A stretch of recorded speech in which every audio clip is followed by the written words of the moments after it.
بسم اللہ الرحمن الرحیم الحمد للہ رب العالمین والعاقبۃ للمتقین والصلاة والسلام علی اشرف الانبیاء والمرسلین وعلی آلہ واصحابہ اجمعین۔ ناظرین اکرام، آپ کو پروگرام رمضان کی راتیں علم و آگہی کی باتیں اس کی 25ویں ٹرانسمیشن میں خوش آمدید کہتے ہیں۔ اللہ تبارک و تعالیٰ کا ہم پھر شکر ادا کریں گے کہ رب کریم عز و جل نے ہمیں علم و آگاہی کی باتیں کرنے کی توفیق عطا فرمائی اور آپ کو سننے کی سعادت مرحمت فرمائی۔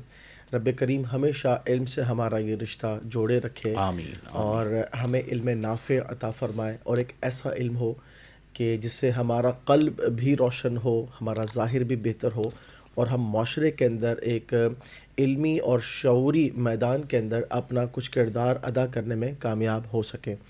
اور رب کریم عز و جل اس علم کی شمع کو جو ہے اللہ تبارک و تعالیٰ اپنی خاص رحمت اور برکتیں شامل فرما کر اس کے نتائج کو بہتر فرمائے۔ آج بھی ہمارے ساتھ حضرت علامہ مفتی شاہد مدنی صاحب موجود ہیں اور جناب مفتی معاذ مدنی صاحب۔ السلام علیکم ورحمۃ اللہ وبرکاتہ۔ وعلیکم السلام ورحمۃ اللہ وبرکاتہ۔ اچھا، آج جو نا ماشاءاللہ آپ کا بھی سوٹ انتہائی خوبصورت، اور کیا میچنگ، اللہ تعالیٰ نظر بد سے بچائے۔ اور حضرت آپ کو بھی دیکھتے آج پیار آ گیا ماشاءاللہ، شکر، اللہ تعالیٰ جو ہے محبت سلامت رکھے۔ کیا بات ہے، اللہ تعالیٰ آپ کے حسن میں بھی اضافہ فرمائے اور آپ کو جو ہے ہر نظر بد سے محفوظ مفتی فرمائے۔ معاذ صاحب نکھرتے جا رہے ہیں، دیکھ ہاں رہے ہیں؟ بالکل، مطلب دیکھیں شخصیت پر اگر آپ تھوڑی سی توجہ دینا اور آپ نکھر کے سامنے آئے تو بعد اوقات آپ نکھرے پھول کے مانند ہوتے ہیں، بس ضرورت ہوتی ہے اس کو پالش کرنے کی۔ الناس باللباس، کیا بات لباس شخصیت کا آئینہ دار ہوتا ہے، اور میں ہمیشہ اس بات پہ ترغیب دیتا ہی رہتا ہوں، مطلب آن ایئر بھی آف ایئر بھی، کہ اگر اللہ نے آپ کو اسباب دیے ہیں تو آپ اچھا لباس اختیار کریں، کیا بات ہے۔ اور اس میں شرعی طور پر بھی کوئی مذائقہ نہیں ہوتا۔ بعض لوگ سمجھتے ہیں کہ جی یہ کیا بات ہے، آپ کو جو چیز پسند ہے، جمال پسند ہے، تو آپ جمال کو اختیار کیجئے۔ وہ حدیث بھی ہے نا، ان اللہ جمیل یحب الجمال، کیا بات ہے، کہ اللہ جمیل ہے اور جمال کو پسند فرماتا ہے۔ اور انسان کو خود بھی مزہ آتا ہے اور کہ ضروری جب نہیں مہنگا لباس ہو، آپ مطلب اچھا لباس پہنیں، صاف ستھرا لباس پہنیں، یہ ہمارے دین میں محمود ہے۔ الحمدللہ۔ تو ناظرین، ہمارا جو ٹاپک ہے میرے خیال میں آج بھی ایک منفرد ٹاپک کے ساتھ ہم حاضر ہوئے ہیں، اور امید یہ ہے کہ آپ اس کی انفرادیت کو پروگرام کمپلیٹ ہونے کے بعد بہت خوب انشاءاللہ۔ محسوس کریں گے۔ اور حضرت کیا فرماتے ہیں؟ بالکل۔ نہیں، یہ بات یہ ہے کہ ایسا فیل ہو رہا ہے کہ اس ٹاپک پر آپ کچھ نہیں، بہرحال مشورے کے ساتھ یہ ہمارا عنوان جو ہے وہ ڈیسائیڈ ہوا، اور ہمارا آج کا عنوان ہے اہمیت مشاورت۔ ٹھیک ہے، میں سمجھا ٹاپک گڈ موڈ ہو گیا ہے، کیونکہ پہلے کوئی اور ٹاپک ہوا تھا، پھر اس کے بعد یہ ہوا تھا، تو مشاورت اوکے۔ الحمدللہ۔ اور مشاورت بہت زیادہ اہمیت کی حامل ہے۔ میں سمجھتا ہوں کہ انسان اگر اپنے فیصلوں کے اندر اس کو شامل کر لے تو کئی جگہوں پر اغلاط سے بچ کر ہم درستگی کی طرف آ سکتے ہیں، اور ہمارا دائرہ فکر جو ہے وہ بہتر ہو سکتا ہے، اور قوت فیصلہ مضبوط ہو سکتی ہے۔ ہم کسی کے لیے اچھے مشیر بھی بن سکتے ہیں، اور دوسروں کو اپنی مشاورت میں شامل بھی کر سکتے ہیں۔ بیسیکلی ہوتا کیا ہے، جب آپ کسی فیصلے کے کرنے کے وقت، جس وقت آپ متذبذب ہو جاتے ہیں کہ کیا کرنا ہے اور کیا نہیں کرنا، تو ہمارا پیارا اسلام جہاں ہمیں عبادات کے حوالے سے رہنمائی فراہم کرتا ہے، جہاں ہمیں اخلاقیات سکھاتا ہے، وہیں ہمیں معاملات کو بہتر انداز سے کرنے کے طریقہ کار بھی بتاتا ہے۔ اور اس میں مطلب آپ یہ سمجھ لیں کہ ہمارے سماجی، سیاسی اور مختلف امور اگر مشاورت کے ساتھ ہوں تو شریعت مطہرہ اسے محمود بتاتی ہے، یہ بہت اچھی چیز ہے۔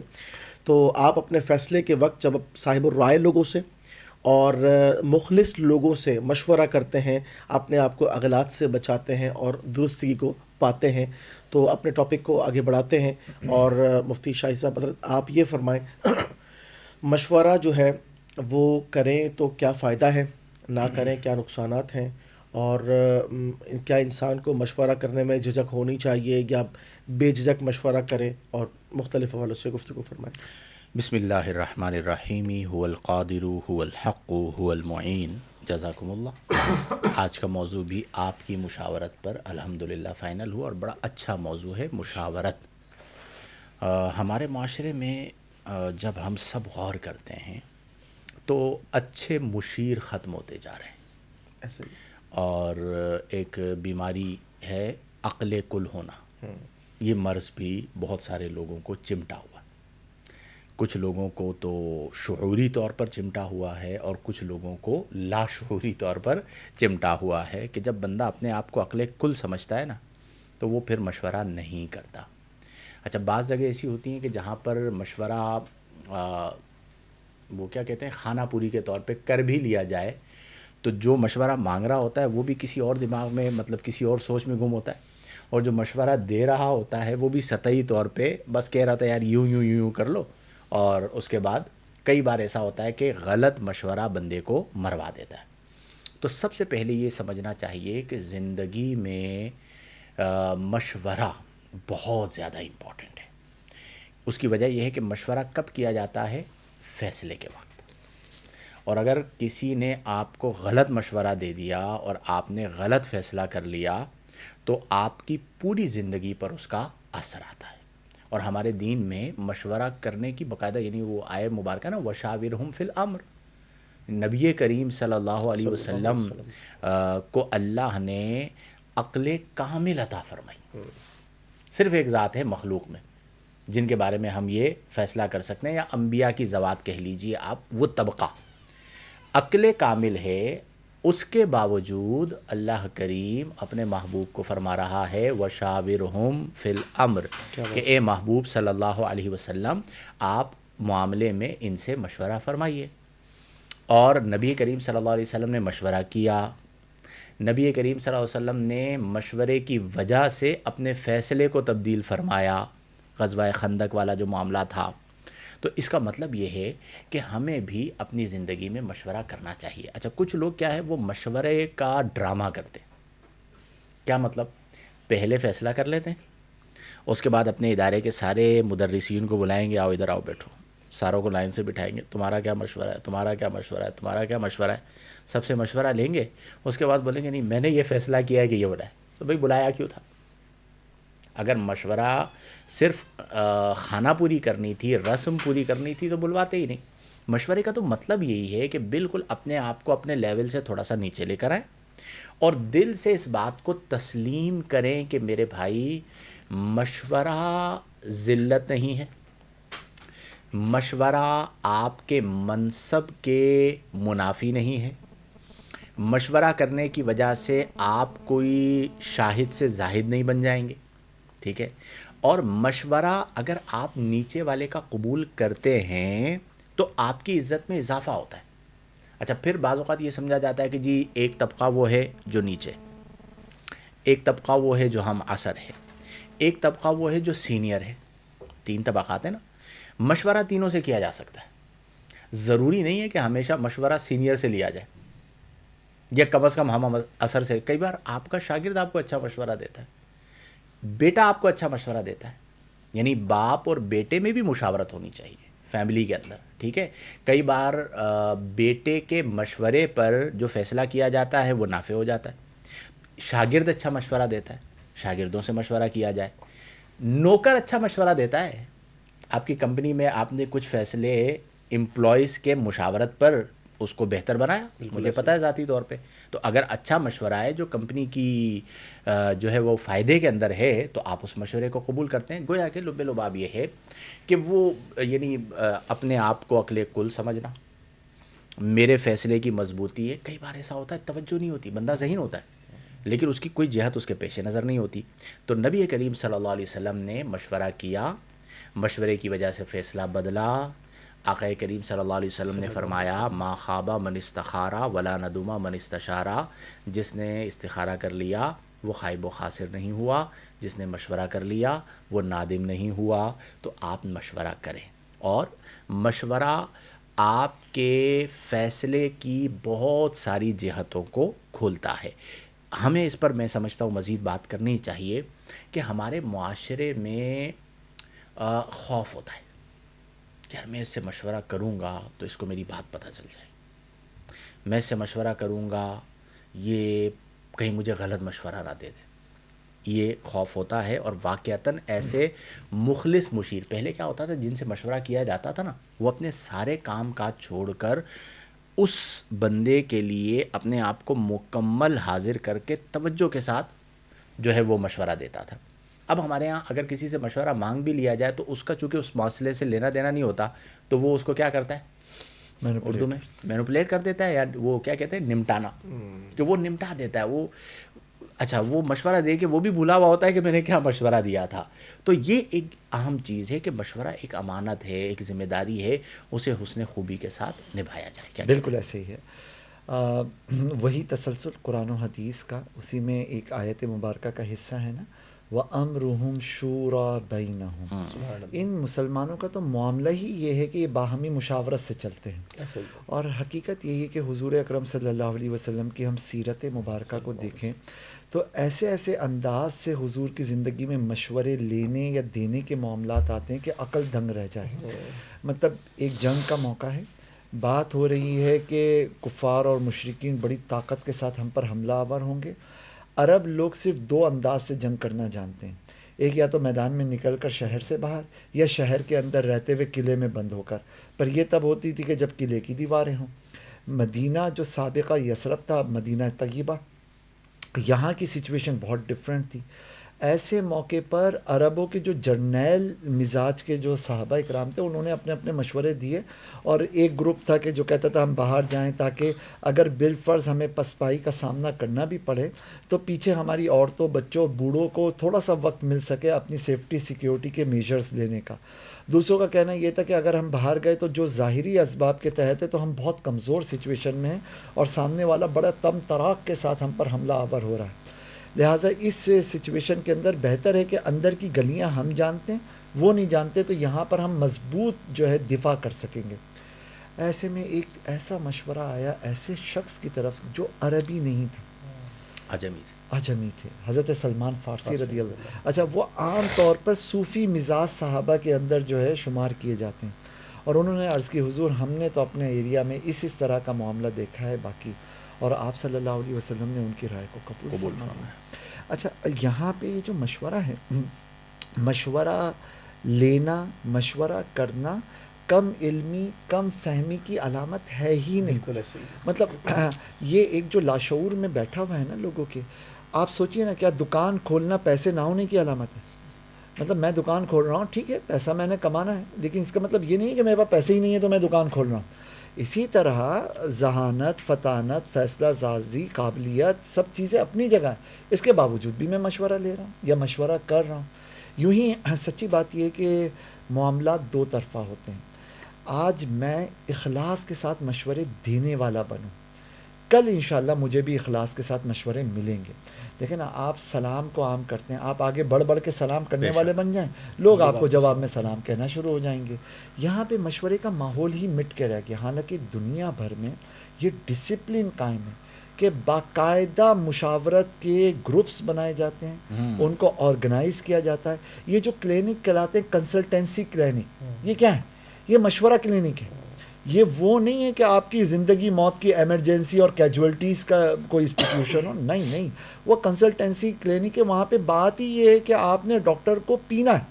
خیر ہمارے یہاں یہ ڈسپلن نہیں ہے، لیکن باہر کی دنیا میں جو پیسہ دیتا ہے کنسلٹنسی کلینک کا تو وہ اچھا. اسی طرح خالی کلینک ڈاکٹر کا کلینک نہیں، 50 میریٹل کنسلٹنسی ہے، کیریئر کنسلٹنسی ہے، پوری فرمز ہوتی ہیں جن کا کام ہی یہ ہوتا ہے کہ وہ اسٹڈی کرتے ہیں اور جو متعلقہ فرد ہوتا ہے اس کے کیس کو سمجھ کر، اس کی کیفیتوں کو سمجھ کر اس کو مشورہ دے رہے ہوتے ہیں.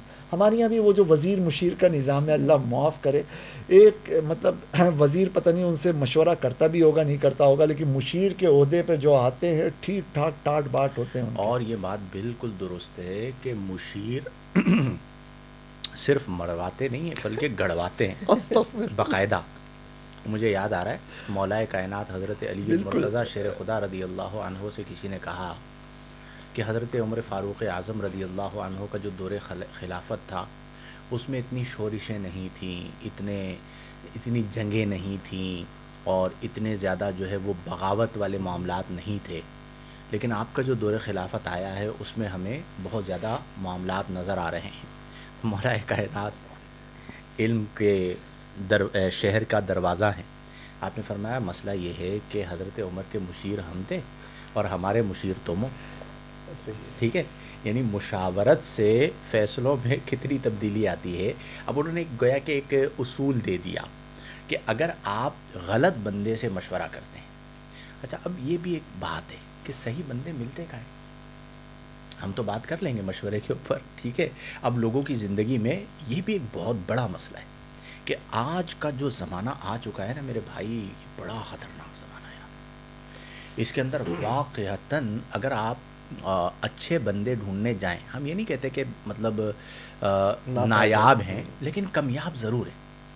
اس کی وجہ یہ ہے کہ آپ کو پتہ نہیں چلتا کہ کون آپ کا دشمن ہے. وہ کل ایک شعر بھی آپ سنا رہے تھے نا کہ وہ شناسائی پیدا کر جینے کی تمنا ہے. تو یہ بھی ایک واقعتاً بہت بڑا مسئلہ ہے. حضور جو مخلص ہوتے ہیں وہ ان میں قابلیت کی کمی ہوتی ہے.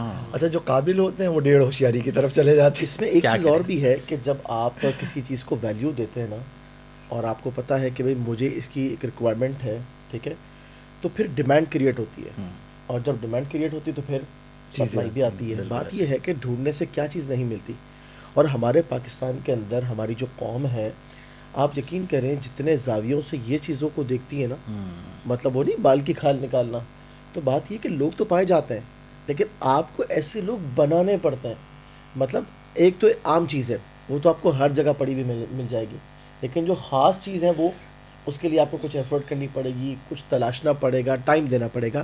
اچھا ایک حکیم کا قول ہے, ایک عقل جو ہے نا وہ مثل چراغ ہے, ٹھیک ہے, اور جب آپ مختلف عقول کو جمع کر لیں تو مثل آفتاب ہے. واہ, یعنی بات یہ ہے کہ انسان جو مشورہ کرتا ہے اس کی بیسک پر آپ آ جائیے. مشورے کرنے کا عمل ہے کیا کہ آپ کے پاس ایک عقل ہے, اللہ تبارک و تعالی نے نور تو رکھا ہے, اس میں صلاحیت ہے, آپ غور و تفکر کر سکتے ہیں, صحیح اور غلط کا امتیاز کر سکتے ہیں, آپ نتیجے تک آ سکتے ہیں. لیکن آپ کے پاس ایک آپشن اور بھی ہے. آپ جہاں اپنی عقل کو استعمال کریں نا, اس کے ساتھ ساتھ آپ اس کو ملٹیپلائی کر سکتے ہیں.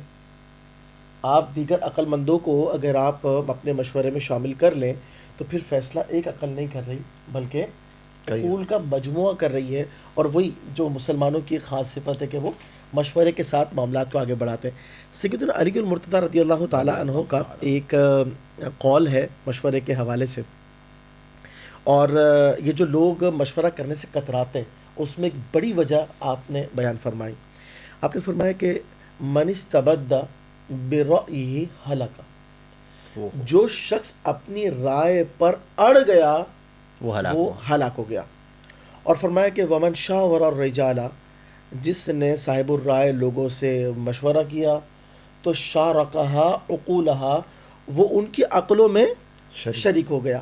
اب بات دیکھیے, بات یہ ہے کہ ہم جب دیکھتے ہیں معاملات کے اندر تو جتنے بھی اہم امور ہوتے ہیں ایک تعداد ہماری وہ ہے جو مشورہ نہیں کرتی. اور وجہ کیا ہے؟ وہی آپ کی والی بات کہ عقل کل.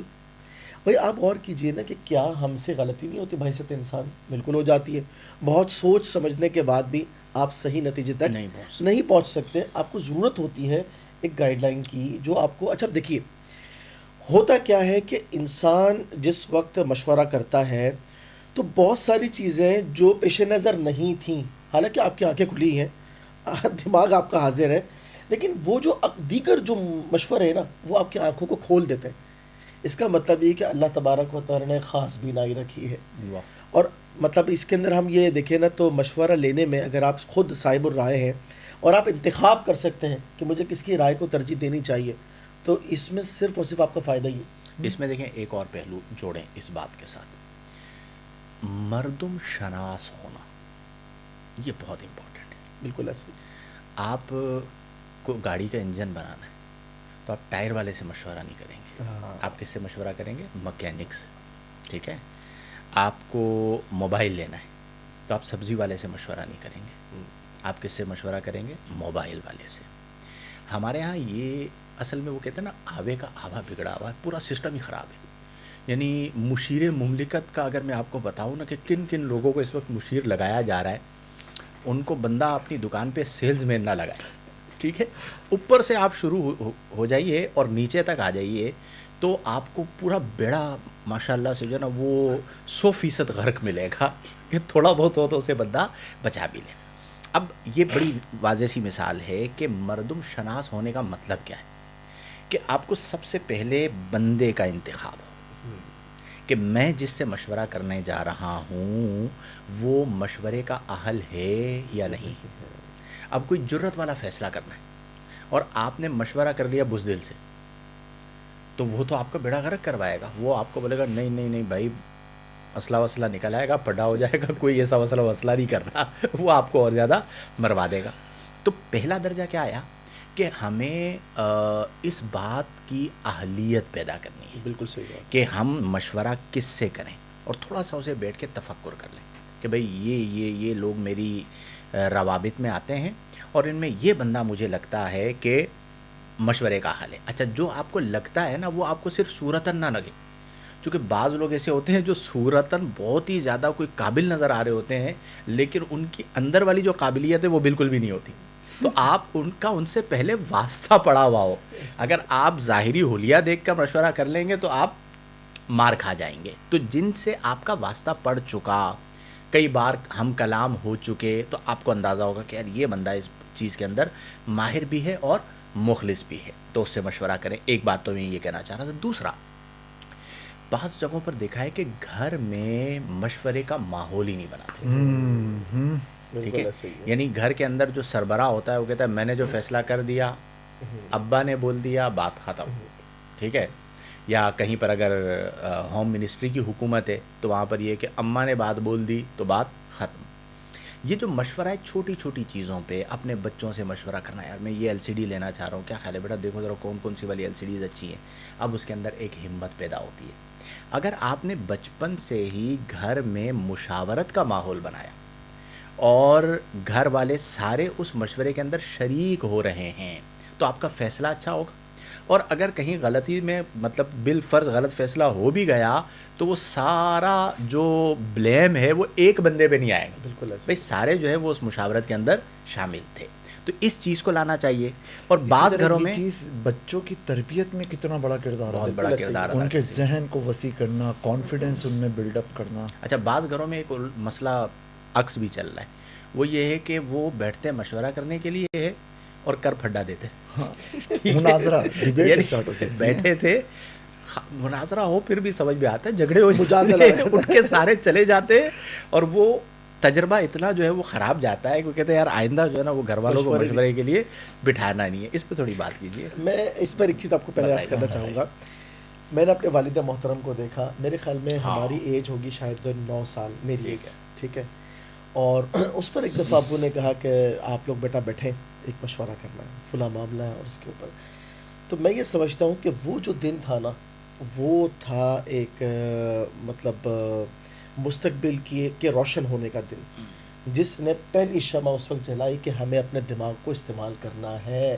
9 سال کی عمر میں. 9 سال. اچھا پھر دیکھیے, وہ ہوتا یہ ہے کہ جب آپ کسی سے مشورہ کرتے, خاص طور پر بچوں سے, تو آپ انہیں ایک سوچنے کا موقع فراہم کرتے ہیں. ہوتا یہ کہ ڈائریکشنز کب کھلتی ہیں کسی بھی کام کو کرنے کے حوالے سے کہ بھائی اس کام کو کرنا ہے یا نہیں کرنا, کرنا ہے تو کیا کیا پلس پوائنٹ ہے, نہیں کرنا تو کیا کیا مائنس پوائنٹ ہے. ٹھیک ہے, اب اس کے بعد جب آپ اس کو جوڑتے ہیں نا تو یہ تقاضا کرتا ہے ایک تجربے کا. جب آپ بار بار پلس مائنس پوائنٹ کو جوڑ کر نتیجے تک آتے ہیں نا, اس کے بعد آپ کا دائرہ تفکر بڑھتا ہے اور پھر قوت فیصلہ میں مضبوطی آتی ہے. تو یہ مطلب ایک بات تھی والد محترم کی کہ انہوں نے بچپن میں جو ہے نا اس چیز کا آغاز کیا, اور آج میں فیل کرتا ہوں کہ تقریباً کوئی 36-37 سال ہو گئے تجربات کے حوالے سے کرتے. اور شاید وہ ایک بنیاد تھی جس کا نتیجہ ہے کہ ان کی جو ڈیسیجن میکنگ کی پاور اللہ تعالیٰ نے کتنی ماشاء اللہ عطا کی. گھر کے اندر یہ جو مشورے کا ماحول کے حوالے سے بات ہوئی نا, چند چیزیں ہیں. ایک تو یہ ہوتا ہے کہ زندگی نا بہت ریپڈ ہو گئی ہے, یعنی اب وہ اتنے سکون سے زندگی نہیں چلتی. شاید جہاں پہ ورکنگ لیڈی ہوں تو ان کو گھر بھی دیکھنا ہے, کام کاج کو بھی, جاب کو بھی دیکھنا ہے, بچے فل ٹائم لیتے ہیں. آج کل کے زیادہ تر بچے ہائپر ایکٹیو بچے ہیں, یعنی وہ پہلے والے جیسے تھے نا, بٹھا دیا وہیں بیٹھے ہوئے ہیں, وہیں کھیل رہے ہیں. اب یہ نہیں, ادھر ادھر بھاگتے دوڑتے بچے. تو ایسے میں ظاہر ہے کہ ایک تفصیلی مکالمے ہونا، بات چیت ہونا، اس کا ریشو آٹومیٹکلی کم ہوگا. یہ لائف اسٹائل ہے، لیکن اس کے اندر کچھ نہ کچھ ہونا چاہیے. چند چیزیں ہیں. ایک تو یہ کہ ہم اپنے گھر کے حوالے سے میں اسپیشلی کہہ رہا ہوں، دوسرے کی رائے کو ویلیو دینا شروع کریں. ہم کسی چیز کی حوصلہ افزائی کرتے ہیں نا، اس کا ریشو بڑھ جاتا ہے. وہ رائے غلط ہے سپوز کر لیں، لیکن یار آپ نے رائے دی، آپ نے آگے بڑھ کے کہا، اس کا مطلب آپ نے میرے بارے میں فیل کیا، آپ نے میرے بارے میں سوچا. تھینک یو، بہت شکریہ. ٹھیک ہے نا، پازیٹیولی اس کا رسپانس کریں. دوسری چیز، اگر کوئی آگے بڑھ کر، خصوصاً خواتین ہوتی ہیں نا، وہ اپنے شوہروں کو زیادہ بول رہی ہوتی ہیں یا وہ انگیج ہونا چاہ رہی ہوتی ہیں اور وہ اچھی چیز ہے، تو اس موقع پر فوراً ڈیفینسو نہ ہو جائیں. یعنی اپنی بیوی کی بات کو سن لینا یا اس کے 2-4 پازیٹیو سوالات کو رسپانس کر دینا، اس کا مطلب یہ نہیں ہے کہ بیوی کو آپ نے حاکم بنا دیا اور خود محکوم بن گئے. ہاں، یہ ایک الگ بات ہوتی ہے کہ مرد کو 10 جگہوں پہ بھاگنا ہے اور بیوی کے پاس اگر وقت ہے تو وہ تھوڑا سا بیوی بھی خیال کر لے کہ بھائی شوہر کا ابھی تفصیلی گفتگو کا ٹائم نہیں ہے، تو وہ جلدی جلدی نپٹا رہا ہے تو اس کو لے کے چلے. تیسری چیز دیکھیں، لیئرز ہوتی ہیں. کچھ چیزیں ہوتی ہیں جو ہمیں پردے میں رکھنی ہوتی ہیں، کچھ چیزیں ہوتی ہیں جو پردے سے مطلب آویزاں ہوتی ہیں. تو جو چیزیں ایسی ہوں نا کہ اگر مرد محسوس کرے کہ یار بیوی نہیں چاہتی کہ میرے سامنے آئے، آپ اس کو موقع اسپیس دیں کہ ٹھیک ہے کوئی مسئلہ نہیں. اسی طرح اگر مرد چاہ رہا ہے نا کہ کاروبار کے یا جائیداد کے یا اس کے چند چیزیں ایسی ہیں کہ جو بیوی اس میں انوالو نہ ہو، تو کچھ چیزوں میں بیوی کو بھی چاہیے کہ اپنے شوہر کو اسپیس دے. ان چند چیزوں کو چھوڑ کر باقی چیزوں میں ایک دوسرے سے ڈائیلاگ ہوں، اور یہ ڈائیلاگ کی بنیاد یہ ہے کہ ڈیفینسو نہ ہو. ہم ہوتا کیا ہے کہ ہم پہلے اسٹیپ پہ سامنے والے کو اپنا اینیمی سمجھ کر فوراً اس کی پازیٹیو بات کو بھی ڈیفینسو لیول کے اوپر آ کر ڈیل کرنا شروع کر دیتے ہیں، اور ہر بات کا پھر الٹا مطلب لیتے ہیں، تو وہ مشورے والا ماحول مٹ کے رہ جاتا ہے، ختم ہو کے رہ جاتا ہے. ایک اور بڑی پیاری سی چیز ہے، چھوٹی چھوٹی چیزوں میں نا جب آپ مشورے دینے والے بنتے ہیں، حکم دینے والے نہیں، مشورے، خود آپ کو فائدہ ہوتا ہے. مثال کے طور پہ زوجہ، وہ ایک آدمی ہے، وہ چاہتا ہے کہ اسے ایک نکھری ہوئی بیگم نظر آئے، تو وہ کبھی کہے کہ یار یہ والا ذرا لپسٹک کا شیڈ، یہ والے ذرا شیڈ کے لائٹ شیڈ کا میک اپ.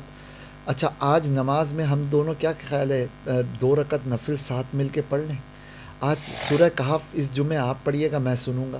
مشاورت کے اندر ایک بات کی ایکٹیویٹی ہو گئی، ساتھ ایک کوالٹی ٹائم اسپینڈ کرنا تھا وہ بھی اسپینڈ ہو گیا، اور ایک جو ذہن کا اور ایک گھر کا جو کھلا ہوا ماحول چاہیے تھا آٹو پہ پیدا ہونا شروع ہو گیا. لیکن یہ پیدا ہوتا ہے مشاورت والے انداز سے، آرڈر والے انداز میں یہ چیزیں نہیں ہوتی. کیا کہتے ہیں؟ بالکل ایسا، یہ بہت اچھی بات کی. جو بات ابھی آپ فرما رہے تھے تھوڑی دیر پہلے کہ جو جن سے مشورہ لیا جاتا ہے، مشیر جو ہوتے ہیں، وہ یا تو مخلص نہیں ہوتے، یا مخلص ہوتے ہیں تو باصلاحیت نہیں ہوتے. تو ایک چیز جسے مشورہ لیتے وقت ہمیں پیش نظر رکھنا چاہیے وہ یہ ہے کہ آپ نے کسی سے رائے لی، رائے لینے کے بعد انسان جو ہے اپنا مائنڈ بند نہ کر دے. ٹھیک ہے، اس کے بھی پلس مائنس پوائنٹ دیکھے، باقاعدہ سوال کر لے اگر کوئی چیز سمجھ میں نہیں آئے. مثال کے طور پر آپ کسی کو بہت زیادہ سمجھدار سمجھتے ہیں، قابل اعتماد سمجھتے ہیں، وہ مخلص بھی ہے اور آپ کا تجربہ ہے کہ آپ اس سے رائے لیتے ہیں. لیکن ہوتا کیا ہے کہ اگر آپ نے ہمیشہ ان سے رائے لینے کے بعد آپ نے کہا کہ یہی حرف آخر ہے، تو پھر بسا اوقات ایسا ہوتا ہے کہ آپ جب کوئی اپنا معاملہ بیان کر رہے ہیں، ہو سکتا ہے سامنے والا سمجھ نہ سکا ہو سکتا ہے آپ کا بیان ٹھیک نہ ہو، اب آپ نے ان کی رائے کو ہی حرف آخر سمجھا ہوا ہے، تو پھر اس کا مطلب ہے کہ مسٹیک وہاں پر بھی ہو سکتی ہے. نمبر 1. نمبر 2 یہ کہ کوشش یہ کی جائے اگر معاملہ اہم ہو تو مشورہ ایک سے زیادہ لوگوں سے کر لیا جائے. سیکنڈ اوپینین جیسے اس میں کیا فائدہ ہوگا کہ آپ کے پاس ایک رائے آئی، دوسرا صاحب الرائے وہ اپنی رائے دیتا ہے، تیسرے نے اپنی رائے دی. اب اس کے بعد آپ کیلکولیٹ کریں اور کچھ اپنا مائنڈ بھی یوز کریں، تو آپ کے سمجھ لیں اب 4 عقلیں مل کر ایک فیصلے کو کر رہی ہیں. اچھا یوں بھی ہو سکتا ہے کہ آپ نے مشورے کے بعد کسی کی ایک بات کو لے لیا، کسی کی ایک اور بات کو لے لیا، اپنی ایک رائے شامل کر لی، اب اس کے بعد آپ نے ایک پیئر بنا لیا. تو اس طریقے سے یہ جو عقلوں کا حسین امتزاج ہے اور وہ جو فیصلے کی جو پختگی ہے وہ آپ کو ملے گی. نمبر 2، مشورہ کرنے کے لیے جو انوائرمنٹ ہے وہ بھی بہت اہمیت کے حامل ہے. آپ موقع محل دیکھ کر کے جو ہے نا وہ مشورہ طلب کریں، اور اسی طریقے سے سامنے والا بھی اس چیز کا خیال کرے. اگر مثال کے طور پر کسی کا کوئی معاملہ ہے اور جس طرح آپ نے فرمایا کہ مشورہ امانت ہے، اگر دینے والا مصروف ہے، جلد بازی میں وہ کام نپٹا دے، اور وہ سامنے والا اس پر عمل کرنے کے بعد پریشانی میں مبتلا ہو جائے، تو آپ یہ بتائیں کہ تو نیکی کے بجائے ہو سکتا ہے کہ بدی میں چلا جائے معاملہ. بالکل ایسے. اور دوسری بات یہ کہ یہ بات بھی پیش نظر رکھنی چاہیے کہ ایک مشورہ ایک نیکی نہیں ہے، بلکہ یہ افضل صدقہ ہے. وجہ کیا ہے؟ اچھی بات کرنا تو صدقہ صحیح ہے، اور کسی کے دل میں خوشی پیدا کرنا یہ ایک اور عمل ہے. اچھا اب آپ نے مشورہ دے دیا، وقتی طور پر سامنے والے کا مسئلہ حل ہو گیا، اس کو سمجھ میں آ گیا کہ یار میں نے یہ کام کرنا ہے، ٹھیک ہے نا، اس کی جو مطلب تھنکنگ کی پرابلم تھی آپ نے اس کا سولوشن دے دیا. اب اس کے بعد اس شخص نے آپ کی رائے کے اوپر عمل کر لیا اور اس کو اب فائدہ ہوا، اب ایک اور خوشی آ گئی. تو آپ نے جو مشورہ دیا وہ ایک اور سے ایک صدقہ، جو خوشی پیدا کی وہ ایک اور نیکی، اور جب اس کو کامیابی ملی تو اللہ تبارک و تعالیٰ ایک اور نیکی عطا فرمائے گا. اس کا مطلب یہ ہے کہ مشورہ ایک ایسی چیز ہے جو آپ کو بھی امپروو کرتا ہے، سامنے والے کو بھی فائدہ دیتا ہے، اور معاملات جو ہے وہ بہتری کی جانب گندم کے لیے پنجاب کی زمین، لیکن اخروٹ چاہیے تو وہ پنجاب کی زمین میں نہیں ہوگا. وہ جیسا پھل ہمیں چاہیے ہمیں ویسی زمین. مشورہ یہ میں کہتا ہوں ایک پھل ہے، جس سوسائٹی میں جس معاشرے میں ہو نا، یہ ایک بہت نفع آور چیز ہے. 3 نفع تو بیٹھے بیٹھے حضرت نے بیان کر دی، لیکن اس کے لیے وہ زمین بنانی ہوگی.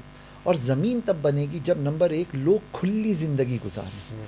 جب تک میں آپ گھٹی ہوئی زندگی گزاریں، پیاز کی پرتوں کی طرح ہمارے اوپر نا پردوں کی لیئرز ہم کھل کے کس سے بات کریں گے؟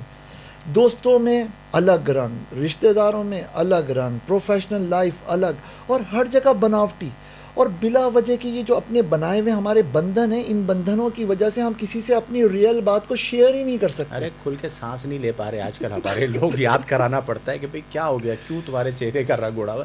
ایک لمبا سانس لو بیٹا ذرا جلدی سے، پھر جا کے وہ سانس جو ہے وہ ریلیز ہوتا ہے. بالکل ایسے ہی ہے، بالکل ایسے ہی ہے.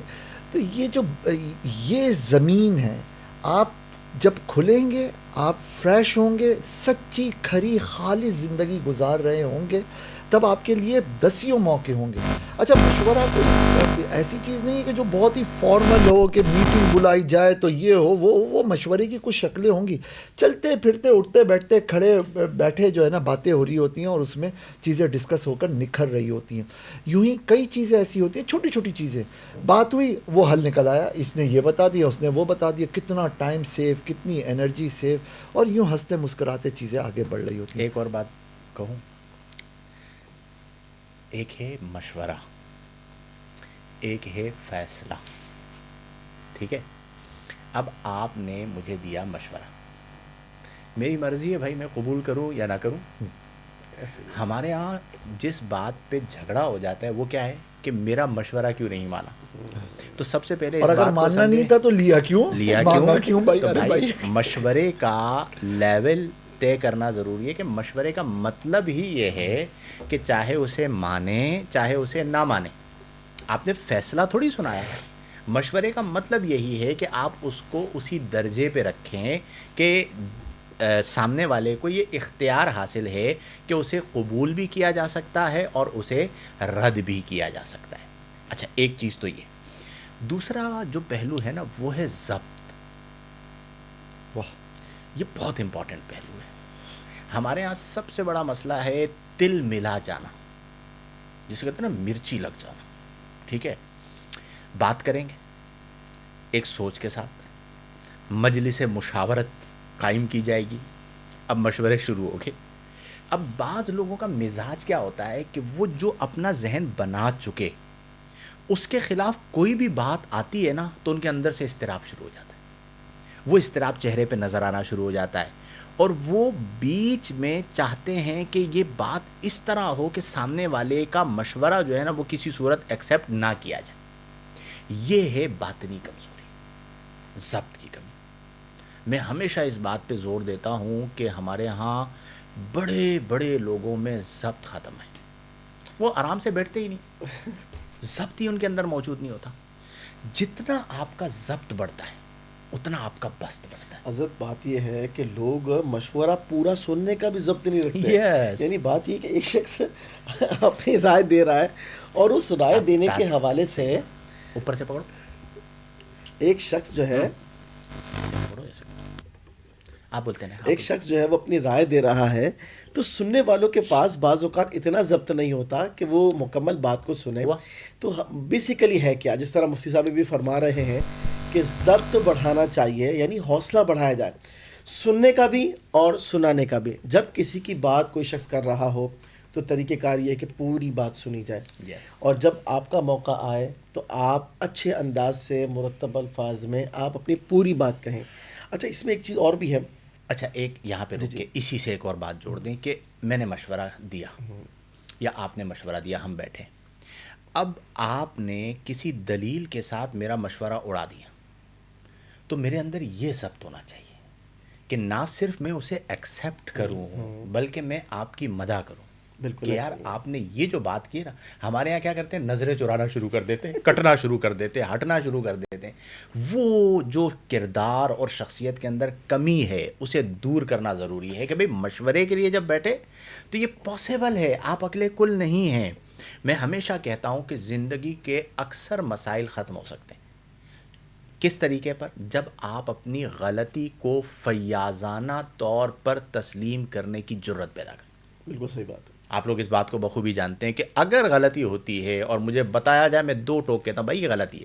اگر آپ غلطی کی تعویلات کریں گے آپ پھنستے چلے جائیں گے. آپ کے گھر کے اندر اگر 100 مسئلے غلطی ہو گئی، 2 ٹوک کہتے ہیں بھائی یہ یہاں پر میں نے جو ہے وہ غلطی کر دی، زیادتی کر دی.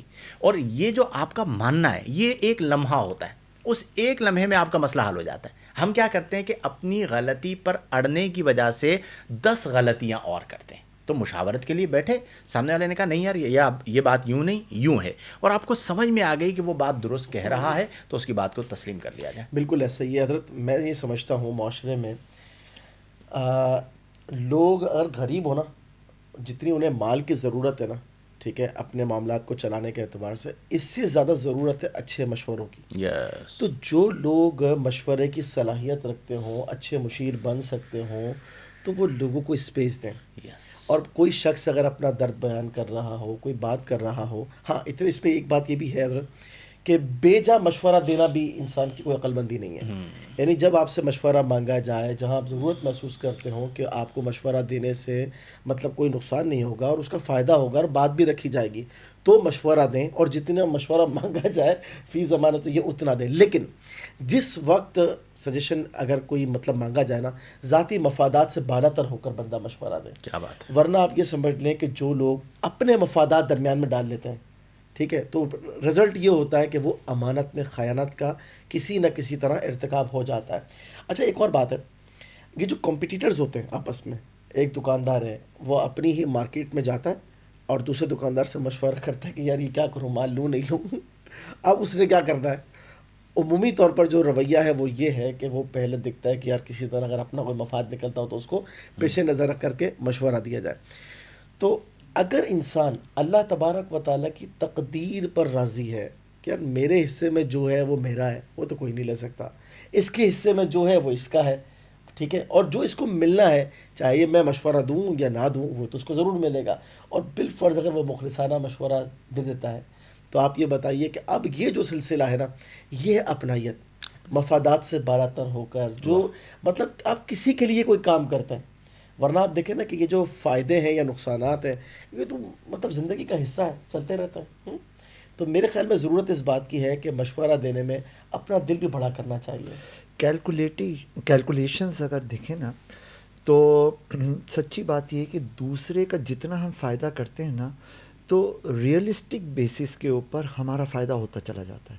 جیسے یہ ایگزامپل آپ نے دی، اسی ایگزامپل میں سپوز کریں میں ایک دکاندار ہوں، آپ ایک دکاندار ہیں، میں آیا آپ کے پاس، یار مجھے بتاؤ نا یہ مشورہ دیں. آپ نے اس وقت آپ کے کوئی کنسرن ہوں یا نہ ہوں، لیکن آپ نے میرے بینیفٹ کو دیکھتے ہوئے مجھے ایک صحیح مشورہ دیا. اس کا فائدہ کیا ہوگا؟ میں وہ ڈیل کروں گا، وہ انداز اپناؤں گا، میں اپ گریڈ ہوں گا. پہلے میں لاکھوں میں کاروبار کر رہا تھا، میں کروڑوں میں کروں گا. اس کا الٹیمیٹلی نتیجہ کیا نکلے گا؟ مارکیٹ اپ گریڈ ہوگی. کیا خیال ہے؟ وہ گلی، وہ دکان یا وہ 6 دکانیں وہ آپس میں ایک دوسرے کو لے کے چل رہی ہوں گی نا، تو آٹو کے اوپر پوری منڈی کے اندر اس والے بازار کی ویلیو بڑھنا شروع ہوگی، کیونکہ ہر کاروباری کامیاب ہوتا چلا جائے گا. یوں ہی کسی خاندان کی ہر فیملی اپنی اپنی جگہ پہ مستحکم ہوتی چلی جائے، وہ خاندان اپ گریڈ ہوتا چلا جائے گا. سچی بات یہ ہے کہ کاش کہ ہمارے جو حکمران اور بڑے لوگ ہیں ان کو یہ سمجھ میں آ جائے کہ اگر 2 نمبریاں کر کے وہ 4 پیسے کا فائدہ کما رہے ہیں نا، وہ 1 نمبر ہی کریں تو 8 پیسے کا فائدہ کما لیں گے، کیونکہ چیزیں اپ گریڈ ہو جائیں گی ورتھ کے ساتھ. ورتھ کے ساتھ. اور اس میں ایک اور بات ہے، جب آپ کسی کو مشورہ ایک دفعہ دیتے ہیں نا، تو گویا کہ آپ نے اپنا ایک ایسٹ تیار کر لیا. وہ کامیاب اگر ہو جاتا ہے، اس کو بینیفٹ مل جاتا ہے، نیکسٹ ٹائم اگر آپ کو ضرورت پڑ جاتی ہے مشورے کی، وہ آپ کو کیسا مشورہ دے گا؟ وہ یہ کہے گا کہ یار جو مجھ سے میکسیمم ہو سکتا ہے نا، وہ میں اس کو بہتر رائے دوں. دیکھیں میں آپ کو ایک بات اور آپ لوگوں کی باتوں سے ہم جو مثالیں دے رہے ہیں نا، فلاں اچھے مشیر تھے، وہ زمانہ اچھا تھا اور مشورے کیے جاتے تھے، اس زمانے میں اور ہمارے زمانے میں ایک بہت بڑا فرق ہے. وہ یہ ہے کہ اس زمانے میں سیلفشنس اتنی عام نہیں تھی. ہمارا جو زمانہ ہے، اس زمانے میں میں آپ کے بارے میں سوچنے کے لیے نہ ظرف رکھتا ہوں نہ وقت رکھتا ہوں. آپ کے لیے سوچنے کے لیے نہ ظرف رکھتا ہوں نہ وقت رکھتا ہوں. زیادہ سے زیادہ کہ ملاقات ہو گئی، اس میں کوئی بات آپ نے کر دی تو وہ سطحی طور پہ اس کے لیے 2-4 باتیں کیں، اس کے بعد جا کے میں بھول بھی جاتا ہوں. بھائی میری بیوی، میرے بچے، امیڈیٹ فیملی، بس وہ میرا گھر. آپ کون ہو یا آپ کون ہو؟ بدقسمتی کے ساتھ آج ہمارے معاشرے میں یہ چیز ہے. اس کا مطلب کیا ہوا کہ اب ایک اسٹیپ پیچھے آ جائیں. میں جب آپ کے بارے میں سوچوں گا، ٹھیک ہے، ٹائم نکال کے، تو میں آپ کو اچھا مشورہ دوں گا نا، اور آپ کی ترقی کو میں اپنی ترقی سمجھوں گا، اور آپ کو میں اپنے سے زیادہ کامیاب دیکھنے پر خوش ہونے والی فکر رکھتا ہوں گا، اور اتنا ظرف بھی رکھتا ہوں گا. آج کل تو سگے بھائیوں میں یہ ظرف نہیں ہے. آپ تو چھوڑ دیں بھائی بقیہ جگہوں پہ، وہ کیا کہتے ہیں، سب ایک دوسرے کو الو بنانے کے مشن پہ، سب دھوکے کے اندر. ایک اس کو دھوکہ دے رہا ہے، دوسرا اس کو دھوکہ دے رہا ہے. تو سب سے پہلے یہ جو ہمارے معاشرے کے اندر سیلفشنس شعوری طور پر ہر ایک میں ہے، میں یہ نہیں کہتا، اچھے لوگ ہیں بہت سارے، کچھ چیزیں وہی ہیں کہ ہمارے معاشرے کی وجہ سے لاشعوری طور پر ہیں. اب آپ نے دیکھا ہوگا فیملیز میں وہ ہوتے ہیں، مطلب درجات ہوتے ہیں، کیٹیگریز. اب ایک فیملی ایسی ہوتی ہے کہ دادا کی طرف سے یہ چلا آ رہا ہوتا ہے کہ ان کے مزاج میں رشتہ داروں اور مخلوق کی خدمت کا جذبہ ہوتا ہے. اب اس فیملی کے اندر آٹومیٹیکلی پوتوں میں، نواسوں میں وہ چیز نظر آ رہی ہوتی ہے کہ وہ گلی میں جاتے ہوئے بھی مدد کر رہے ہوں گے، پوچھ رہے بھی ہوں گے، بانڈنگ بھی ہوگی، وہ اوپر سے چلی آئی.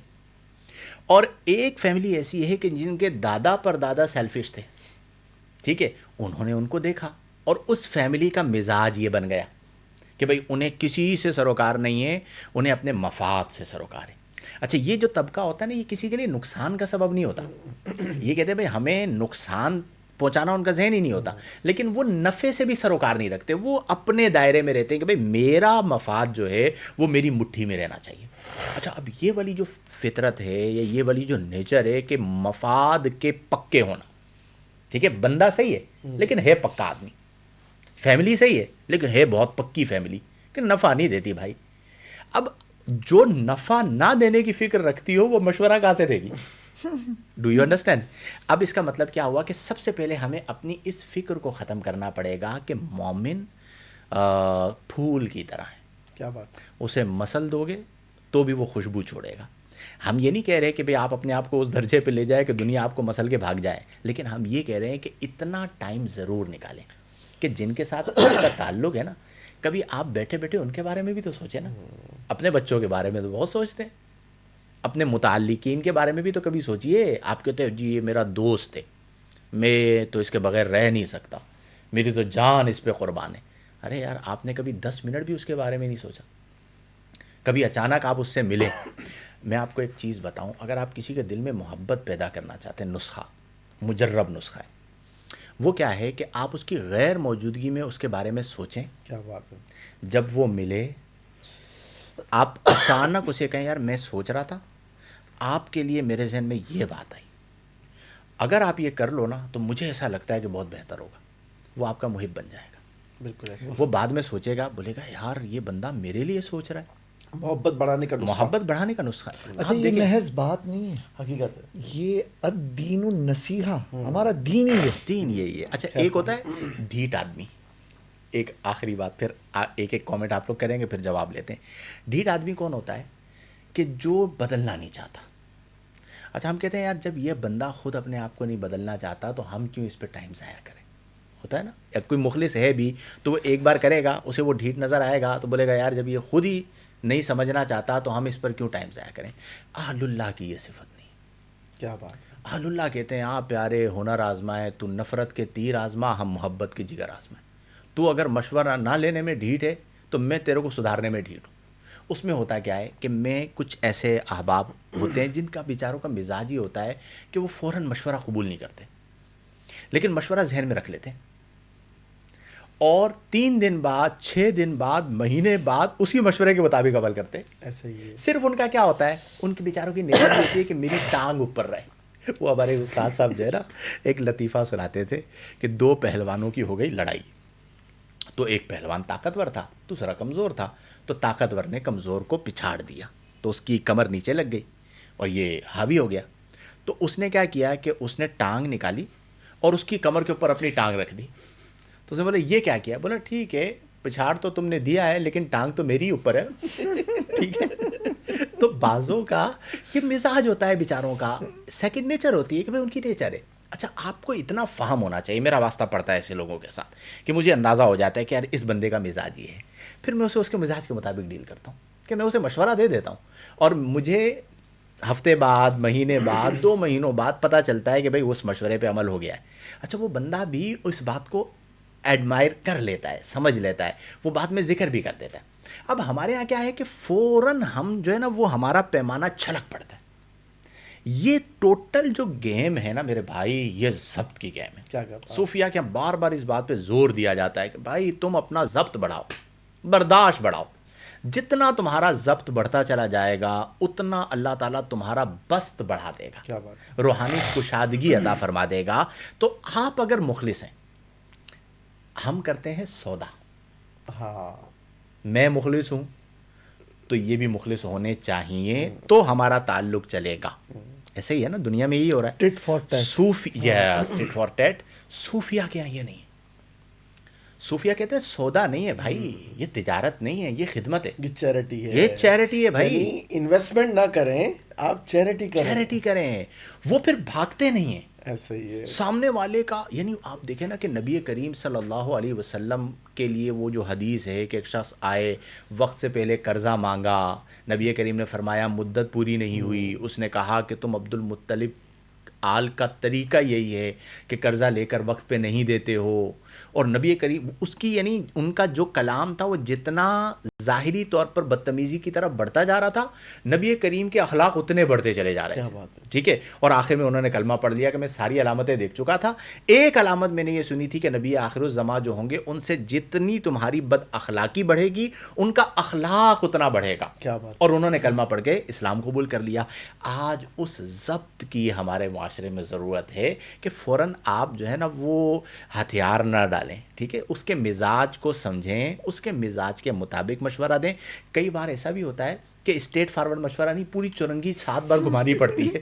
وہ سمجھتا ہے کہ یہ چرنگی گھما رہے، آپ اس کے ساتھ کھیل رہے ہوتے کیونکہ اس کا مزاج ہے. آپ اس کو اسٹریٹ فارورڈ بولیں گے تو وہ نہیں قبول کرے گا. اب آپ کو بات اتنی گھمانی پڑتی ہے، کوئی 12 15 20 منٹ تک جو ہے نا پورا لیکچر دینا پڑتا ہے اور وہ بات پتہ نہیں یہاں اس کے اندر اتنے کٹ کاٹنے پڑتے ہیں کہ پھر اچانک اسے مین مدعے پر لا کر پھر اس کے بعد 6 کٹ اور لگانے پڑتے تاکہ وہ یہ نہ سمجھے کہ بھئی مدعے کے لیے جو ہے وہ یہ بات کی تھی. اب یہ جو ظرف ہے یہ پیدا ہو جائے. بہادر آباد سے گھوم پھر کے آ چکا. بتائیے.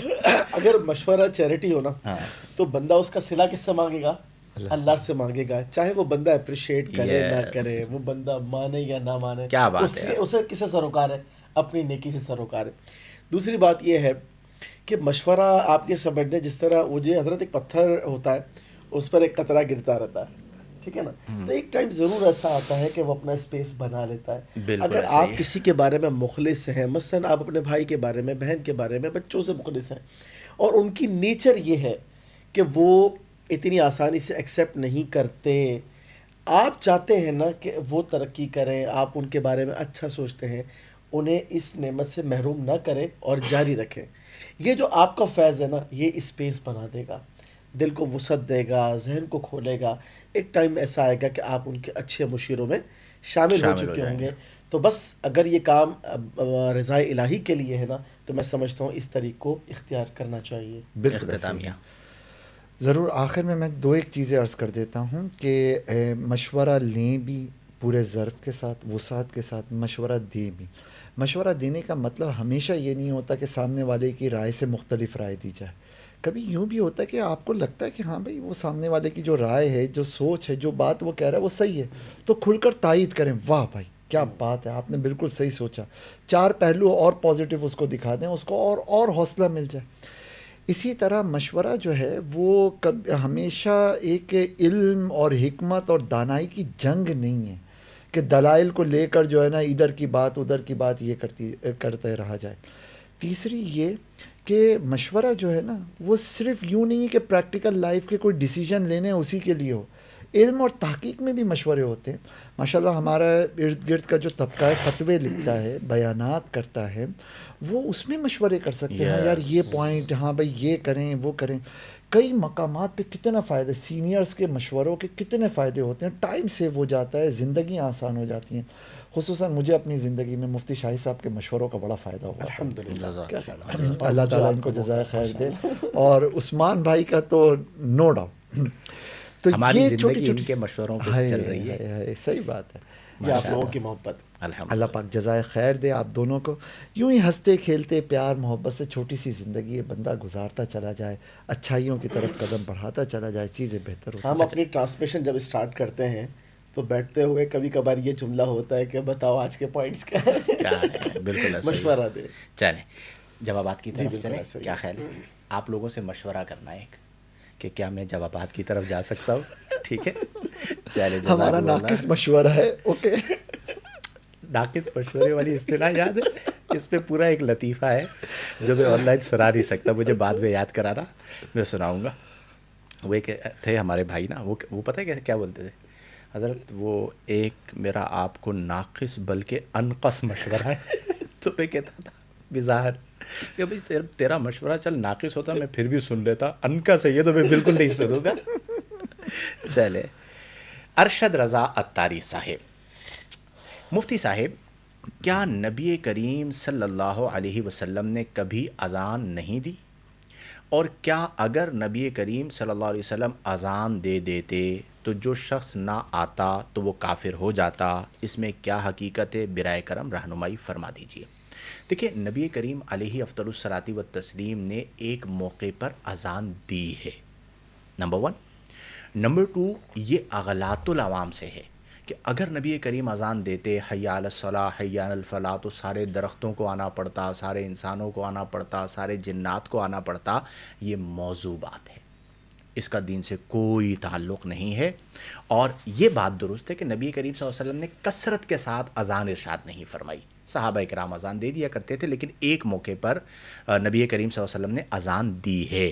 تو نبی کریم کا کثرت سے اذان نہ دینا اس بات کی بنیاد پر جو ہمارے یہاں مشہور ہے، یہ بالکل غلط ہے، لا یعنی ہے، اس کا ہمارے دین سے کوئی تعلق نہیں ہے. اس کے بعد ہیں مدینہ کر کے کوئی آئی ڈی ہے. السلام علیکم ورحمۃ اللہ. سر بہت ساری دعائیں آپ میرے والدین کے لیے کرنا. اللہ تعالیٰ ان کے والدین کو درجات کی بلندی عطا فرمائے اگر انتقال کر چکے، ورنہ اللہ تعالیٰ ان کو صحت کاملہ عطا فرمائے اور ان کا سایہ تا دیر قائم و دائم رکھے. آپ سب رسپیکٹڈ پرسنالٹی سے التجا ہے میری سر، اللہ پاک آپ کو اجر عظیم عطا فرمائے. یعنی دعا کا کہا ہے. ماریا صاحبہ ہیں، اچھے مشیر کہاں ملتے ہیں؟ گجراوالا، گجرات، لاہور، کہاں پہ ملتے ہیں بھائی بتائیے ذرا. اچھے مشیر جو ہے وہ ہر جگہ پائے جاتے ہیں، بس اچھی طرح تلاش کرنا آنا چاہیے. اور دوسری بات یہ ہے کہ اس کے لیے انسان جو ہے جہاں اپنی ایفرٹ کرے وہیں اللہ تعالیٰ سے دعا بھی کرے. رب کریم عز و جل کی یہ ایک عنایت بھی ہے کہ کسی کو اچھے مشیر میسر ہوں جیسے کہ مجھے. تو بس اسی طریقے سے کیا خیال ہے حضرت؟ تو تلاش جاری رکھیں. اور اس پہ ایک بات یہ ہے کہ آپ یہ دیکھیں کہ جو لوگ اپنی رائے بیان کرتے ہوئے جن کا دائرہ فکر وسیع ہے، مطلب بات کو مختلف جہات سے بیان کرتے ہیں، اور جس وقت وہ نتیجے پر آتے ہیں تو ان کا فیصلہ آپ کو مضبوط لگتا ہے، ان کو آپ نظر میں رکھ لیں اور اس پریکٹس کو جاری رکھیں تو مشیر آپ کو کافی زیادہ ملیں گے. اب پھر دوسرا اسٹیپ آتا ہے مخلص مشیروں کا. تو اس میں یہ دیکھیں کہ کون آپ کے معاملات میں انٹرسٹ لیتا ہے، ٹھیک ہے، اس کو اپنے قریب کریں اور اس کے قریب ہو جائیں، تو یوں آپ اچھے مشیر کو تلاش کرنے میں کامیاب ہو جائیں گے. ڈن. چلیں شیخ حسنین احمد صاحب. مفتی صاحب، کچھ لوگ اپنے پیسوں کو ڈی ویلیو سے بچانے کے لیے کرنسی کو ڈالرز میں ایکسچینج کر دیتے ہیں، کیا یہ جائز ہے؟ اور مفتی عثمان صاحب سے مشورہ درکار ہے. چلیں جی، کہ اگر کسی کے پاس 5 لاکھ ہوں سیونگ میں، اس کو گولڈ لے لینا چاہیے یا کوئی کار ایسٹ کے طور پر لے لینی چاہیے؟ چلو بھائی، بزنس کے مشورے باقاعدہ مانگنا شروع ہو گئے، بتائیے. مطلب کرنسی کا ایکسچینج کرنا جائز ہے اور اس کی ڈی ویلیو ہونے سے بچانے کے لیے ڈالر کی طرف آ رہے ہیں تو یہ زیادہ صحیح ہے. ٹھیک ہے، اپنی جگہ سود پر کے زمرے میں نہیں آتا. سود کے زمرے میں نہیں آتا. جس ٹائم پر آپ یہ ڈیسیجن لینا چاہتے ہو نا، اس ٹائم پر اپنے قریبی لوگوں سے آپ مشورہ کر لیں کہ مجھے اس وقت گولڈ لینا چاہیے یا مطلب کسی اور جگہ انویسٹ کرنی چاہیے، اور جہاں آپ کو صاحب الرائے لوگ زیادہ بہتر گائیڈ کر رہے ہوں اس طرف آپ کو جانا چاہیے. ٹائم اور سچویشن کو دیکھ کر کے آپ فیصلہ لیں گے. ٹھیک ہو گیا. ارشد رضا اتاری صاحب، مفتی صاحب کیا چھپکلی کو مارنے سے ثواب ملتا ہے؟ برائے کرم رہنمائی فرما دیجیے. چھپکلی نا تکلیف دینے والے جانوروں میں آتی ہے، اور تکلیف دینے والے جانوروں کو مار دینا یہ ٹھیک ہوتا ہے. تو اگر کہیں پہ وہ تکلیف پہنچ رہا ہو، بچے ڈر رہے ہوں یا زہر پھیلنے کا اندیشہ ہو، وہاں پہ مار دیں، اور اس نیت سے کہ لوگوں کو تکلیف سے بچیں، تو تکلیف سے بچانے کا ثواب ملے گا. فی نفسی جانور کو مارنا کوئی ثواب کا کام نہیں ہے کہ جو چھپکلی دکھے اس کو ہم ماریں گے ہی تو ثواب ہوگا. کچھ روایتیں ہیں وہ بھی اسی بنیاد پہ ہیں کہ تکلیف دور کرنے کے زمرے میں ثواب کا سبب. ٹھیک ہے. یہ وہی اعتراض کیا جاتا ہے نا کہ جو احادیث کلپ بھی وائرل ہوا تھا. تو اگرچہ ہم اس میں، مجھے جہاں تک یاد پڑ رہا ہے کہ نبی کریم صلی اللہ علیہ وسلم سے اگر ہمیں کوئی فرمان منقول ہے تو اس میں پھر ہم علت کو تلاش نہیں کریں گے. جیسے بعض احادیث صحیح کے اعتبار صحت کے درجے میں پہنچی ہوئی ہیں اور بڑی صحیحہ ستہ کے اندر موجود ہیں، تو اس میں پھر ہم جواب یہ دیتے ہیں جو لوگ اعتراض کرتے ہیں کہ نبی کریم صلی اللہ علیہ وسلم نے جس بات کو بطور نص فرما دیا ہے اس پر ہمارا ایمان ہے، اس کی علت سمجھ میں آئے یا نہ آئے اسے ہم نے قبول کر لینا ہے. یہی آپ کے کہنے کا مقصد ہے. سومان شیخ صاحب، میرے لیے دعا کریں مفتی صاحب. اللہ دعا کر دیں. تعالیٰ عافیت فرمائے. چلیں. ام محمد صاحبہ ہیں. السلام علیکم. وعلیکم السلام. یہ سچویشن اکثر گھر کے بڑوں کے ساتھ ہوتی ہے، جو مشورہ وہ دیتے ہیں اگر اس پہ عمل نہیں کر سکیں تو وہ ناراض ہو جاتے ہیں اور اپنی انسلٹ فیل کرتے ہیں. اس سچویشن کو ہمیں کیسے ڈیل کرنا چاہیے؟ دیکھیے، یہ ہوتا ہے، یہ ہمارے گھروں پہ بھی عمومی طور پر ہوتا ہے کہ ہر ایک کی ایک اپنی نیچر ہوتی ہے، اور سچویشن کی جو ڈیلنگ ہے وہ آتے آتی ہے. یہ ایسا نہیں ہے کہ آپ کو کوئی ایک فارمولا بتا دیا جائے اور آپ اس پہ عمل کریں اور آپ کو سچویشن ڈیل کرنا آ جائے. جسے میں اکثر یہ کہتا ہوں کہ آپ کا جو فہم ہے اور آپ کا جو تجربہ ہے وہ وقت کے ساتھ بڑھتا ہے. تو اگر کہیں پر ایسا ہے کہ بڑوں کی یہ سوچ ہے، اور تو پھر آپ وہاں پر مشورہ ہی نہ دیجیے. اور اگر انہوں نے کوئی مشورہ دیا ہے تو ظاہری طور پر آپ یہ کہیں کہ آپ کی بات بالکل ٹھیک ہے. یہ امی ابو کے ساتھ زیادہ ہوتا ہے کہ وہ جب مشورہ دے دیتے ہیں نا تو وہ کہتے ہیں میری بات مانو، اور وہ اس بات پہ ناراض بھی ہو جاتے ہیں، اور پھر صرف ناراض نہیں ہوتے، وہ سیدھا کہتے ہیں تو جہنم میں ہی جائے گا، میری بات نہیں مانی ہے، جہنم کی وعید بیان کرتے ہیں. تو وہاں پر عمر کا بھی تقاضا ہوتا ہے. تو میں اکثر یہ کہتا ہوں کہ آپ کو سچ تو کہنا ہے لیکن ہر سچ نہیں کہنا. واہ. ٹھیک ہے، ہر سچ بتانے کا نہیں ہوتا. آپ کو اتنا ادراک ہونا چاہیے کہ آپ نے گھر کے لوگوں کی سوچ کے مطابق انہیں کس طرح ڈیل کرنا ہے. تو اس کا بہترین طریقہ کار یہ کہ آہستہ آہستہ جب آپ اس کو سمجھنا شروع کریں گے تو ایک وقت آئے گا کہ آپ کو ڈیل کرنا آ جائے گا. اور میں یہ سمجھتا ہوں کہ یار ڈیلنگ اگر زندگی میں آ جائے، سچویشنز کو بندے کو ڈیل کرنا آ جائے اور وہ کسی بھی موقع پر ڈیڈ لاک میں نہ جائے، تو یہ بہت اچھی چیز ہوتی ہے. اور سچویشن کو ڈیل کرنے کا ایک جو میرا اپنا طریقہ کار ہے وہ کیا ہے، میں ٹائم دے دیتا ہوں. ٹائم ٹیکنگ جو چیز ہے نا، یہ اللہ کی بہت بڑی نعمت ہے. یعنی آپ نے کوئی ایسا معاملہ آ گیا کہ آپ کو فوراً ریئیکٹ کرنے کا ذہن بن رہا ہے، آپ 2 دن لے لیجیے. میں کئی بار ایسے گھر میں معاملات ہوتے ہیں تو میں کہتا ہوں میں اس بارے میں آپ کو 2 دن بعد بتاؤں گا. اب وہ جو 2 دن کا میں ٹائم لیتا ہوں نا، اس کی وجہ سے اگر وہ ایسا امر نہیں ہے کہ جو فی الفور ہے، تو اس 2 دن کی وجہ سے بہت ساری جہتیں ذہن میں آ جاتی ہیں. یا اگر یہ ماحول پیدا ہوا کہ وہ ناراض ہو جائیں گے تو آپ فوراً ریئیکٹ نہ کریں، آپ بعد میں اس بات کو چھیڑیں اور اچھے انداز کے اندر وہ بتائیں. اور ریزننگ، کنونسنگ پاور. اب ہمارے مفتی معاذ صاحب جو ہے نا، انہیں خاموش رہنے کی بہت عادت تھی شروع سے ہی، کلاس کے اندر بھی ایسے ہی رہتے تھے. اب میں باقاعدہ ان سے بار بار بلوا رہا ہوتا ہوں، بھائی بولو، مجھے بتاؤ.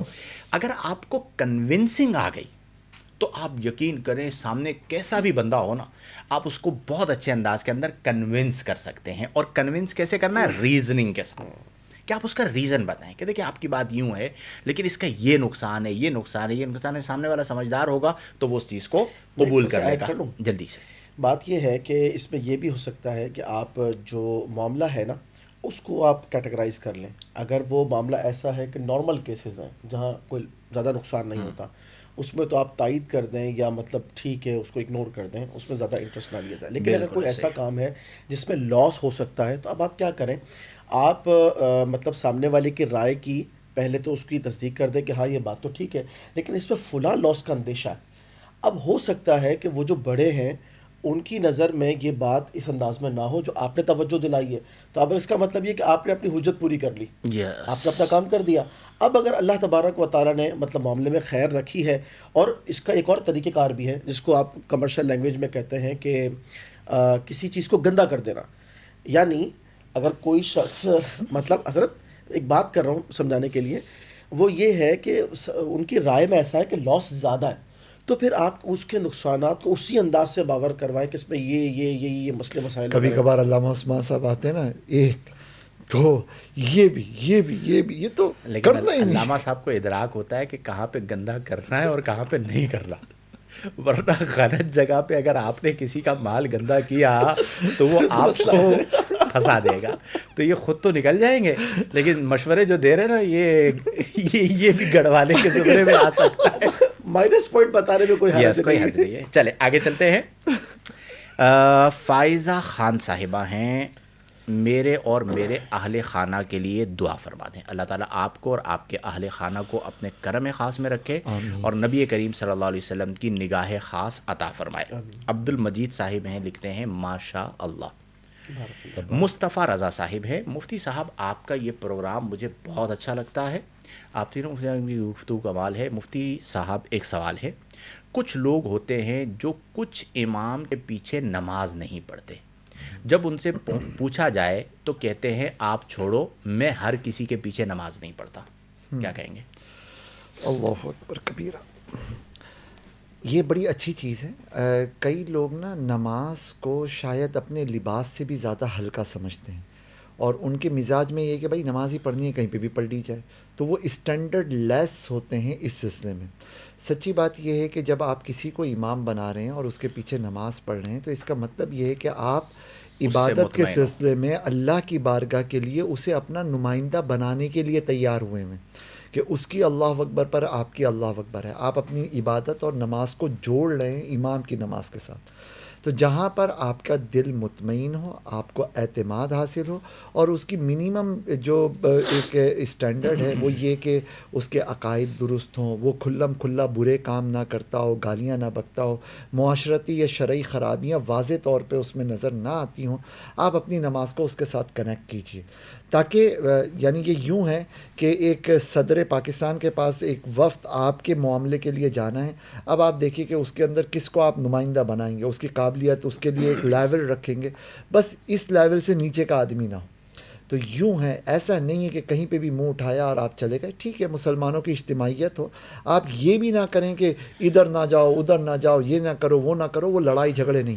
اور یہ یاد رکھیے گا کہ کسی مسجد میں نہ جانا یہ تفرقہ نہیں ہے، یہ ہماری سوچ کی غلطی ہے. دیکھیے میرے لیے اس دنیا میں عورتوں میں قابل احترام ترین شخصیت میری ماں کی، لیکن میں ان کے پیچھے نماز نہیں پڑھتا. اس کا مطلب یہ نہیں ہے کہ میں اپنی ماں سے جدا ہوں، اس کا مطلب یہ کہ میں کچھ اصولوں کو فالو کر رہا ہوں. اگر آپ کی ایک مینٹیلٹی ہے، آپ کی ایک سوچ ہے، آپ کا دل کا اطمینان کسی امام پر یا کسی گروپ پر نہیں ہے، آپ وہاں نماز نہیں پڑھ رہے، آپ نہ پڑھیں. اور شریعت اس کا پورا اختیار دیتی ہے. لہٰذا اس کو تفرقہ بنا دینا یہ غلط ہے. جن کی سوچ یہ ہے کہ بھائی ہم تو ہر جگہ نماز پڑھتے ہیں، اس کا مطلب ہم تفرقہ نہیں کر رہے، اور جو ہر جگہ نہیں پڑھ رہا وہ تفرقہ کر رہا ہے، اس کی سوچ کی یہ غلطی ہے. امید ہے بات کے لیے. ایک اور پہلو، چونکہ میں نے امامت کی ہے، آپ نے امامت کی ہے، اہل سنت میں یہ تو بات ہو گئی بالکل دو ٹوک کہ جو فرقے کا اختلاف ہے، دیوبندیوں کے پیچھے وہابیوں کے پیچھے نماز والا جو مسئلہ ہے اس پہ ہم بات نہیں کرتے. ایک سنی امام ہے اور اسے مسجد سے نکلوانا ہے، تو کچھ لوگوں کا یہ مزاج ہوتا ہے کہ وہ اس کے پیچھے نماز پڑھنا چھوڑ دیتے ہیں. ٹھیک ہے، اور نماز پڑھنا چھوڑ دیتے ہیں اور پھر اس کے بعد لوگوں کو کہتے ہیں کہ یار ان کا یہ مسئلہ ہے، تم بھی نماز نہ پڑھو. اب اس امام پہ یہ پریشر ڈالا جاتا ہے کہ بھئی آپ کے پیچھے تو یہ نماز ہی نہیں پڑھتے، آپ نکلیں یہاں سے. اور وہ امام پریشان ہوتا ہے اس بات پہ. اب ایسے لوگوں کے لیے کیا کریں؟ نمبر 1، بالفرض کسی کے پیچھے آپ کا دل نہیں کر رہا کسی بھی وجہ سے نماز نہ پڑھنے کا، آپ کو یہ حق تو ہے کہ آپ نماز نہ پڑھیں، لیکن آپ کو یہ حق نہیں ہے کہ آپ فتنہ کریں. بالکل ایسے ہی. نمبر 1. بڑی اہم بات. نمبر 2، اس امام کو جو یہ کہہ رہا ہے کہ آپ کے پیچھے فلاں نماز نہیں پڑھتا، تو اس سے پوچھو کہ مجھے یہ بتاؤ کہ میرے پیچھے نماز پڑھنے والے کتنے پرسنٹ ہیں اور نہ پڑھنے والے کتنے پرسنٹ ہیں. صحیح. تو نتیجہ کیا نکلے گا؟ 2-4% ہوں گے. نہ پڑھنے والے 2-4 لوگ ہو گئے اور پڑھنے والے 94، پورا محلہ. پورا محلہ. تو اب آپ مجھے بتاؤ کہ آپ نے فیصلہ کس بات پہ کرنا ہے؟ یہ ہمارے یہاں اصل میں کچھ بیچارے لائق رحم ہوتے ہیں. میں ایسے لوگوں کو بھگتا چکا ہوں ماضی کے اندر بڑے اچھے طریقے سے. وہ رہے ایسے لوگوں کے ساتھ ہوتے ہیں کہ ان کا یہ مزاج بن جاتا ہے. وہ آ کے دیکھیں گے کہ اس کے سجدے کے اندر اس کا انگوٹھا صحیح طرح بڑھا ہوا ہے یا نہیں بڑھا ہوا، 3 انگلیاں کم از کم مڑی ہوئی ہیں یا نہیں مڑی ہوئی، اس کے بعد وہ فیصلہ کریں گے. یہ مزاج ہوتا تھا لوگوں کا. اچھا، جو نماز نہیں پڑھ رہا نا، تو میرا اس کے بارے میں کیا نظریہ ہوتا ہے کہ میں اسے کہتا ہوں بھائی یہ اس کا رائٹ ہے. میں کیوں کہوں آؤ میرے پیچھے نماز پڑھو، یا امام کیوں کہے، یہ اس کا رائٹ ہے. لیکن وہ اگر فتنہ کرے تو یہ اس کا رائٹ نہیں ہے. اب ہوتا کیا ہے کہ 2-4 ایسے لوگ ہوتے ہیں، ان 2-4 کی وجہ سے کمیٹی والے امام کو فارغ کر دیتے ہیں. ایسے ہی. اب یہ کتنا بڑا ظلم ہے. اچھا، عمومی طور پر ہر مسجد میں اس طرح کے مزاج کے لوگ پائے جاتے ہیں. آپ دیکھیں نا، ایک امام ہے، پیچھے 500 لوگ کھڑے ہوئے ہیں، ہر ایک کی الگ الگ مینٹیلٹی ہے. کوئی بیوی سے لڑ کے آیا ہوا ہے، کوئی امی سے ڈانٹ کھا کے آیا ہوا ہے، کسی کا دن میں 10 لاکھ روپے کا لاس ہوا ہوا ہے، اور وہ سارے آ کے مسجد میں امام کو نوکر سمجھتے ہیں. تو ان کا پھر یہ رویہ ہوتا ہے. تو یہ جو سوال تھا اس کا ایک پہلو آپ نے کور کر دیا، اور ایک پہلو جو مجھے تجربے کی صورت میں موجود تھا تو وہ بھی میں نے ذکر کر دیا ہے کہ بھائی ٹھیک ہے آپ کا رائٹ ہے آپ نہ پڑھیں، لیکن اگر آپ میرے پیچھے نماز نہیں پڑھ رہے تو یہ میرا مسئلہ نہیں ہے، یہ مسئلہ آپ کا ہے. ہمارے لوگ بیچارے پریشان ہو جاتے ہیں، یار فلاں میرے پیچھے نماز نہیں پڑھ رہا، اب میں اس کو کس طرح خوش کروں. بھائی کیوں خوش کریں؟ اس کی محرومی ہے، وہ جماعت کو چھوڑ رہا ہے. آپ نے اگر کوئی شرعی قباحت نہیں ہے، کوئی غلطی نہیں ہے، یا کوئی غلطی تھی اس پہ آپ نے رجوع کر لیا ہے لیکن اس نے دل میں بٹھا لیا، تو یہ اس کا مسئلہ ہے. وہ میں اکثر ایک بات کہتا ہوں کہ بھائی ہر ایک کو وضاحت دینے کی ضرورت نہیں ہے. آپ میرے سے خوش ہیں، بہت اچھی بات ہے. آپ میرے سے خوش نہیں ہیں، تب بھی بہت اچھی بات ہے. یہ مجھے پریشانی نہیں ہوگی کہ بھئی آپ میرے سے خوش نہیں ہیں تو میں اپنی زندگی کو مشکل بنا دوں. آپ خوش نہیں ہیں، یہ آپ کا مسئلہ ہے، میرا مسئلہ تو نہیں ہے میرے بھائی. آپ اپنے دماغ کو صحیح کریں. ہمارے یہاں یہ ہوتا ہے کہ وہ وضاحت دینا شروع کر دیتے ہیں کہ بھئی نہیں یہ بات یوں نہیں یوں ہے. نہیں بھائی، اتنا وقت نہیں ہے. ٹھیک ہے، آپ کہتے ہیں کہ میں اچھا آدمی ہوں، بہت شکریہ. آپ کہتے ہیں میں اچھا آدمی نہیں ہوں، بہت شکریہ، میں اپنے کاموں میں لگا ہوں. یہ نہیں ہونا چاہیے کہ وہ کہے آپ اچھے آدمی نہیں ہیں تو آپ بے چین ہو جائیں. چونکہ لوگوں کی مینٹیلٹیز مختلف ہیں، ان کی صحبت بعض اوقات ایسے لوگوں کے ساتھ ہوتی ہے جنہوں نے انہیں فاسد کر دیا ہوتا ہے. خیر، اس کے بعد آگے چلتے ہیں. عبداللہ خان صاحب. السلام علیکم حضرت مفتی معاذ صاحب سے سوال عرض ہے کہ ظہر کی سنت مؤکدہ میں 4 رکعات میں ترتیب سے سورت پڑھیں گے یا 2 رکعات کی ترتیب کریں گے جیسے سنت غیر مؤکدہ میں کر سکتے ہیں؟ اور دوسرا سوال یہ ہے کہ سری نماز میں مقتدی دیر سے آیا، پہلی یا دوسری رکعت میں امام کو پایا تو ثنا پڑھے گا یا خاموش رہے گا؟ زبردست. پہلے تو یہ کہ چاروں رکعتوں میں ترتیب قائم رکھیں، دو رکعتوں والی ترتیب نہیں. اور دوسرا یہ کہ سری رکعتوں میں امام کو پایا تو وہ خاموش ہی رہے گا، ثنا نہ پڑھیں، اور جب اپنی رکعت کے لیے وہ کھڑا ہوگا تب ثنا پڑھیں. کیا بات ہے یار. دیکھو ریئل آڈینس کا فائدہ آپ دیکھیں، سوالات کی نوعیت آپ دیکھیں. مفتی معاذ صاحب مجھے مفتی معاذ صاحب سے مشورہ چاہیے. یعنی ابھی یہ دکان کھل گئی ہے، کیا ہوتی کنسلٹنسی، ٹھیک ہے، تو مشورے لینے کے کاؤنسلنگ کے لیے آ گئے، ٹھیک ہے. اب مشورہ چاہیے ان کو، سنیے، اور صحیح بندے سے مشورہ لے رہے. اتنا ادراک ہے کیا ہے چاہیے. میں ایک مدرسے سے دوسرے مدرسے میں جانا چاہتا ہوں کچھ وجوہات کی وجہ سے. وہ مدرسہ چھوڑنا چاہتا ہوں لیکن نہیں جانے دیا جاتا، زبردستی وہیں پڑھایا جاتا ہے. کیا کروں؟ برائے کرم رہنمائی فرمائیں. ایز اے طالب علم بھی یا ایز اے ٹیچر بھی. ہوتا ہے نا بعض اوقات بندہ کہیں پہ خوش نہیں ہوتا، وہ جانا چاہتا ہے لیکن وہاں کی انتظامیہ جانے نہیں دیتی. چلیں وہ پروفیشنل ایٹیٹیوڈ اختیار کریں. کوئی صحیح ریزن جو بتانے والا ہو، چاہے وہ ریئل ریزن نہ بھی ہو کہ جو اصل وجہ تھی، ہر وجہ بتانے کی نہیں ہوتی. کوئی صحیح ریزن ہو، ویلڈ ریزن، وہ بتائیں اور اس کی وجہ سے مائگریٹ کریں. ان کو پورا رائٹ حاصل ہے، کہیں پہ بھی جا سکتے ہیں، ایز اے ٹیچر بھی، ایز اے اسٹوڈنٹ بھی. ہاں اب اگر سامنے والا کہتا ہے کہ آپ نہ جائیں تو اس سے ریزن پوچھ لیں کیا ہے. اپنے نفع نقصان کو پلس مائنس کریں، لیکن کبھی بھی کسی سے بھی ایموشنلی بانڈ نہ ہو. یہ یکدر گیر محکم گیر جو ہے یہ ہمارا قرآن و سنت کے لیے ہے، رسول اللہ کی بارگاہ کے لیے. باقی جتنے بھی در ہیں وہ انہی دروں سے جڑے ہوئے ہیں، تو ایک در سے دوسرا، دوسرے سے تیسرا، ہر در وہیں تک پہنچائے گا. چلے ویری گڈ، بہترین بات ہو گئی.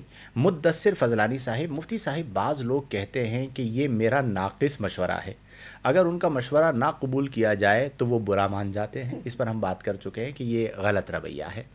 وہ بیسیکلی انہیں کہنا چاہیے کہ یہ میرا ناقص مشورے کی صورت میں حتمی فیصلہ ہے. تو یہ روش بنتی ہے کہ وہ ناراض ہو جائیں. مجھے یہاں پہ ایک چیز ہو گئی، بات پوری ہو گئی. یہ ایک بزرگ کی طرف سے یہ تربیت دی گئی تھی کہ جب آپ مشورہ دے رہے ہوں تو خود کو یہ کہیں کہ یہ میرا ناقص مشورہ ہے.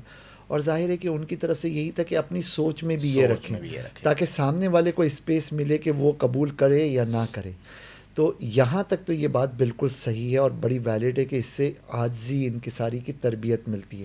لیکن ضروری نہیں ہوتا کہ لفظوں میں بولا جائے کہ میرا ناقص مشورہ ہے. اپنے سوچ کے اندر رکھیں کہ سامنے والا قبول کرے نہ کرے. لیکن وہی ہے کہ لفظی اور رسمی طور پہ تو ناقص بولا اور اس کو فیصلہ سمجھ لیا جیسا کہ آپ نے فرمایا.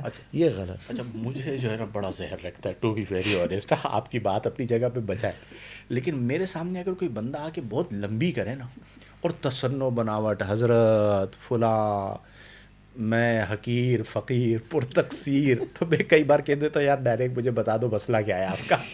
وہ جو اتنے سارے القابات اور وہ جو مطلب چل رہا ہوتا ہے مدعے پہ نہیں آ پاتے. تو میں ہمیشہ یہ کہتا ہوں کہ یار اپنی زندگی کو سمپل رکھیں. ہو سکتا ہے اس کے آباء و اجداد میں کوئی سلطنت مغلیہ کا ہو، پاسبلٹی ہے بھائی، اس لیے معافی دے دیتے. چلے مجھے نہیں ملتے ایسے مشیر، مل جائیں گے. بہن کا سوال ہے آپ میں سے کسی سے مشورہ کیا جا سکتا ہے؟ اہل علم میں سے جس تک آپ کی رسائی ہے، جو اچھے جن پر آپ کو اعتماد ہو، آپ ان سے مشورہ کر سکتے ہیں. مدثر فضلانی صاحب. مفتی صاحب، اچھا ہو گیا یہ سوال. مفتی صاحب میرا بھی سوال ہے، کیا ہے بھیا، گھنگرو کی وضاحت فرما دیں. کیا حدیث میں مطلقاً اس کی ممانعت ہے جو بتانا چاہے؟ جی بالکل.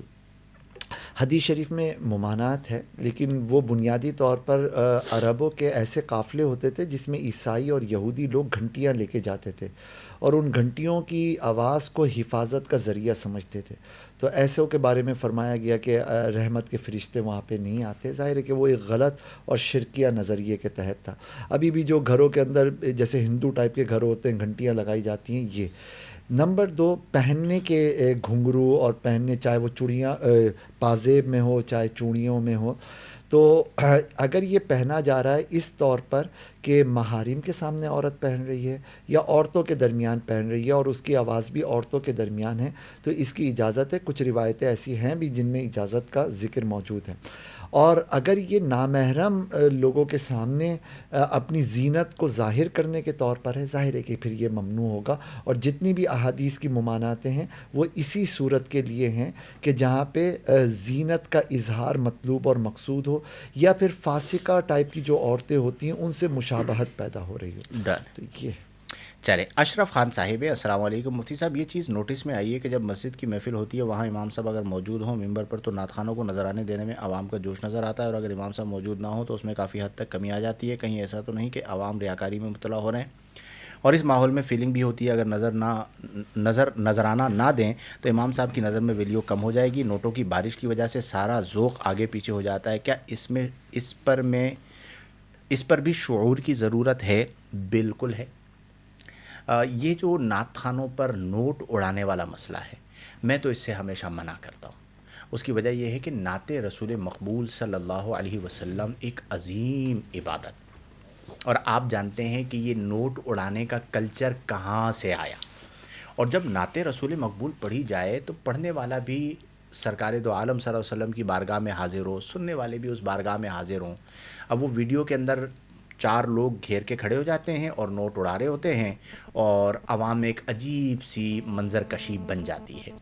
تو اسٹیج پر نعت خوانوں کو خود چاہیے کہ اس طرح کی چیزوں سے منع کریں. لیکن بعض جگہوں پر ہم نے دیکھا ہے کہ منع نہیں کیا جاتا، اور وہ پھر ایک جسے کہتے ہیں نا چسکا لگ جاتا ہے، اور پھر وہی چیز تقدس کو پامال کرتی ہے، اور پھر انہی چیزوں کی بنیاد پر اعتراضات ہوتے ہیں. آپ سوچیے آج سے 10-15 سال 20 سال پہلے نعت خوانی کا کیا تقدس ہوا کرتا تھا کہ ایک اطمینان سکون کے ساتھ نعت خواں بیٹھتا تھا، نعت رسول مقبول پڑھتا تھا، سب ادب کے ساتھ بیٹھے ہوئے ہوتے تھے. اب تو مطلب پوری وہ جو جھنکار ہے، مطلب بس نہیں چلتا. بعض جگہوں پر تو یہ گھنگرو کا جو آپ نے بتایا وہ بھی پہننا شروع کر دیں کہ وہ اتنے ایکشنز چل رہے ہوتے ہیں، اتنے اشارے چل رہے ہوتے ہیں، باقاعدہ جگہ لگائی جا رہی ہوتی ہے، ایکٹنگ. اب تو ایسا لگتا ہے کہ عوام بھی جو آئی ہے نا وہ نعت رسول مقبول صلی اللہ علیہ وسلم سننے کے لیے کم، اور یہ جو ایکٹر بیٹھا ہوا ہے اس کی ایکٹنگ دیکھنے کے لیے زیادہ آئی ہے. اور پھر بڑے بڑے نام ہیں اس کے اندر، اور اس کے بعد وہ صوفی بن جائیں گے، ٹھیک ہے، اور ایسی صوفیانہ بات کریں گے کہ بولیں گے بھائی اس سے بڑا جو ہے نا وہ روئے زمین پہ کوئی صوفی نہیں ہے. اور اب کچھ باتیں میں اس لیے نہیں کہتا کہ وہ اشارہ ہو جاتا ہے، بندے پہنچ جاتے ہیں ڈائریکٹ کہ فلاں کے بارے میں بات ہو رہی ہے. حالانکہ میں کوشش کرتا ہوں کہ ذاتیات کے اوپر نہ جائے، لیکن اس چیز کو ختم تو کیا. اب میں تقریر کر رہا ہوں، میری تقریر میں لوگ کھڑے ہوئے 500 کے نوٹ اڑانا شروع کر دیے، میں روک سکتا ہوں نا؟ تو مجھے روکنا چاہیے نہیں روکنا چاہیے؟ اب وہاں پر میں کہوں نہیں یہ سارا نظرانہ میرے پاس آ رہا ہے تو میں کیوں روکوں؟ اور پھر کچھ دنوں کے بعد کوئی بندہ میری ویڈیو بنائے تو میں کہوں میں ڈسٹرب ہو رہا ہوں، موبائل بند کرو. وہ جو 4 تمہارے سر پہ کھڑے ہو کے نوٹ اڑا رہے تھے اس ٹائم پہ تم ڈسٹرب نہیں ہو رہے. اب یہ جو تفریق ہے مفاد کی وجہ سے، اس چیز نے شعبے کا بیڑا غرق کر دیا ہے. اور پھر آپ دیکھیں آئے دن اس طرح کے کلپس آ رہے ہوتے ہیں. دیوبندی کہتے ہیں دیکھو یہ بریلوی کیا کر رہے ہیں. اب انہیں کون بتایا کہ بھائی یہ بے لگام ہو چکے ہیں بہت سارے لوگ، اور یہ نہیں سننے کو سمجھنے کو تیار ہے. انہیں بہت بار سمجھا چکے ہیں، لیکن جہاں پر مفادات آ جاتے ہیں، پیسہ. اب یہ جو نعت خوانی کے اوپر اجرت والا مسئلہ ہے، آپ کو پتہ ہے اس وقت کتنے بڑے بڑے لفافے لیے جا رہے ہیں؟ حمزہ، چھوٹے لفافے بڑے لفافے، سمجھا نہیں بات؟ بڑے بڑے لفافے جو ہے محفلیں کینسل ہو جائیں گی حضرت. آپ کہاں حمزہ کو اس کی یہ بڑا استاد آدمی ہے حمزہ جو ہے وہ ہر طرف. اور میں اس کو رکھتا ہی اس طرح ہوں الحمدللہ کہ میں آپ کے اوپر کبھی کوئی چیز تھوپی ہے میں نے مطلقاً، مطلب اپنی رائے کے اندر. آپ کو پتہ ہے کہ میرے مزاج کے اندر یہ چیز ہے کہ میں زبردستی نہیں کرتا، لیکن ان سے میں تھوڑی نالج لے لیتا ہوں کہ بھئی کم از کم معلومات تو ہو کہ جو غلط کر رہا ہے اس کی بات ہے. میں ہمیشہ کہتا ہوں اگر خطیب مال کمانے کے لیے خطابت کر رہا ہے، الواعظ لجمع المال من ضلالۃ الیہود والنصارى، مال جمع کرنے کے لیے واعظ کرنا یہود و نصارہ کی گمراہیوں میں سے، کہ آپ مجھے اتنے 50,000 روپے 1 لاکھ روپے پہلے میرے اکاؤنٹ میں ڈلواؤ، اس کے بعد میں قال اللہ قال رسول کے لیے آؤں گا. پہلے آپ میرے ادارے کو 50,000 روپے 1 لاکھ روپے دو، اس کے بعد میں قرآن و حدیث سنانے کے لیے آؤں گا. یار کچھ خدا نہیں ہے نا. آج آپ دیکھیں نا کہ مطلب جو لوگ اتنے عرصے سے یہ کام کر رہے ہوتے ہیں تو پبلک کہتی ہے کہ سننے میں مزہ تو آیا، لیکن اثر نظر نہیں وہ ذوق کہاں گیا؟ تو میرے بھائی آپ نے جو سوال کیا لب لباب اس کا یہ ہے کہ یہ نوٹوں کی بارشیں کرنا یہ تقدس کے خلاف ہے. ان چیزوں کو ابھی روک لے, آگے مزید مسائل بڑھیں گے. اور جو امام صاحب ہیں ان کی نظر میں ویلیو, آپ نے جو سوال لکھا کہ جو نوٹ دے گا اس کی ویلیو ہوگی, تو یہ تو پھر وہی 2 نمبر والے پیروں والا حساب ہو گیا کہ انہیں کوئی نذرانہ پیش کرتا ہے نا تو وہ ہاتھ میں لینے کے بعد یوں کر کے دیکھتے ہیں کہ 500 یا 5000 ہے, ٹھیک ہے, تو وہ 500 اور 5000 کے مطابق اس کا پروٹوکول ہوتا ہے کہ وہ 5000 والا ہوتا ہے تو اپنے برابر میں ہی بٹھا لیتے ہیں, اور حاجی صاحب کیا حال چال ہیں. تو یہ پھر مفاد پرستی ہے. اللہ کی بارگاہ میں خلوص دیکھا جاتا ہے, فلوس نہیں دیکھا جاتا. فلوس پیسے کو کہا جاتا ہے. تو یہ پیسوں کی وجہ سے ویلیو جس کی نظر میں بن رہی ہے تو پھر تو آپ خود سوچئے کہ کس درجے اپنے آپ کو گرا دیا. اس پہ علماء کو, ائمہ کو بھی چاہیے کہ وہ اسٹینڈ لیں. ہمارے کئی لوگ ڈرتے ہیں ان موضوعات پہ, مافیا بن چکے ہیں. بالکل ایسے ہی ہے. اچھا یہ بھی ممکن ہے نا کہ سائل کی آبزرویشن غلط ہو, کیونکہ وہ امام صاحب کی بات کر رہے ہیں, جب تک ہم امام صاحب کو نہیں دیکھتے یا ہم تو جانتے ہی نہیں ہے نا کہ امام صاحب کون ہیں اور مقتدی صاحب کون ہیں. لیکن مجھے یہ پتا ہے ایسا ہوتا ہے سر, یہ تو بہت کم بتایا ہے. اچھا آپ تو اصل میں رہے نا جنگلات کے اندر, بحریہ کے اندر, تو یہ تو دنیا سے کٹے ہوئے تھے تو آپ کو تو پتہ نہیں ہے. ابھی میں نے بہت کم بولا ہے, میں اس پہ پورے کلپ بنا چکا ہوں. کیا کچھ ہو رہا ہے یو کانٹ بلیو, میں آپ کو بتاؤں گا. آپ یقین نہیں کر سکتے یار. اچھا سچی بات یہ کہ اگر یہ ہو رہا ہے نا تو اس پر تنقید ہونی چاہیے, بات ہونی چاہیے. بالکل, علماء کا کام یہی ہے بھائی. اگر علماء آپ کو حق بات نہیں بتائیں گے تو کون بتائے گا؟ آپ کو کڑوی لگے, الصدق مر, بالکل سچ کڑوا ہوتا ہے. خیر, اختتام کرتے ہیں جی. مفتی صاحب, نصاب کو پہنچنے سے 2 مہینے پہلے زکوٰۃ ادا کر سکتے ہیں؟ جی بالکل بالکل ادا کر سکتے ہیں.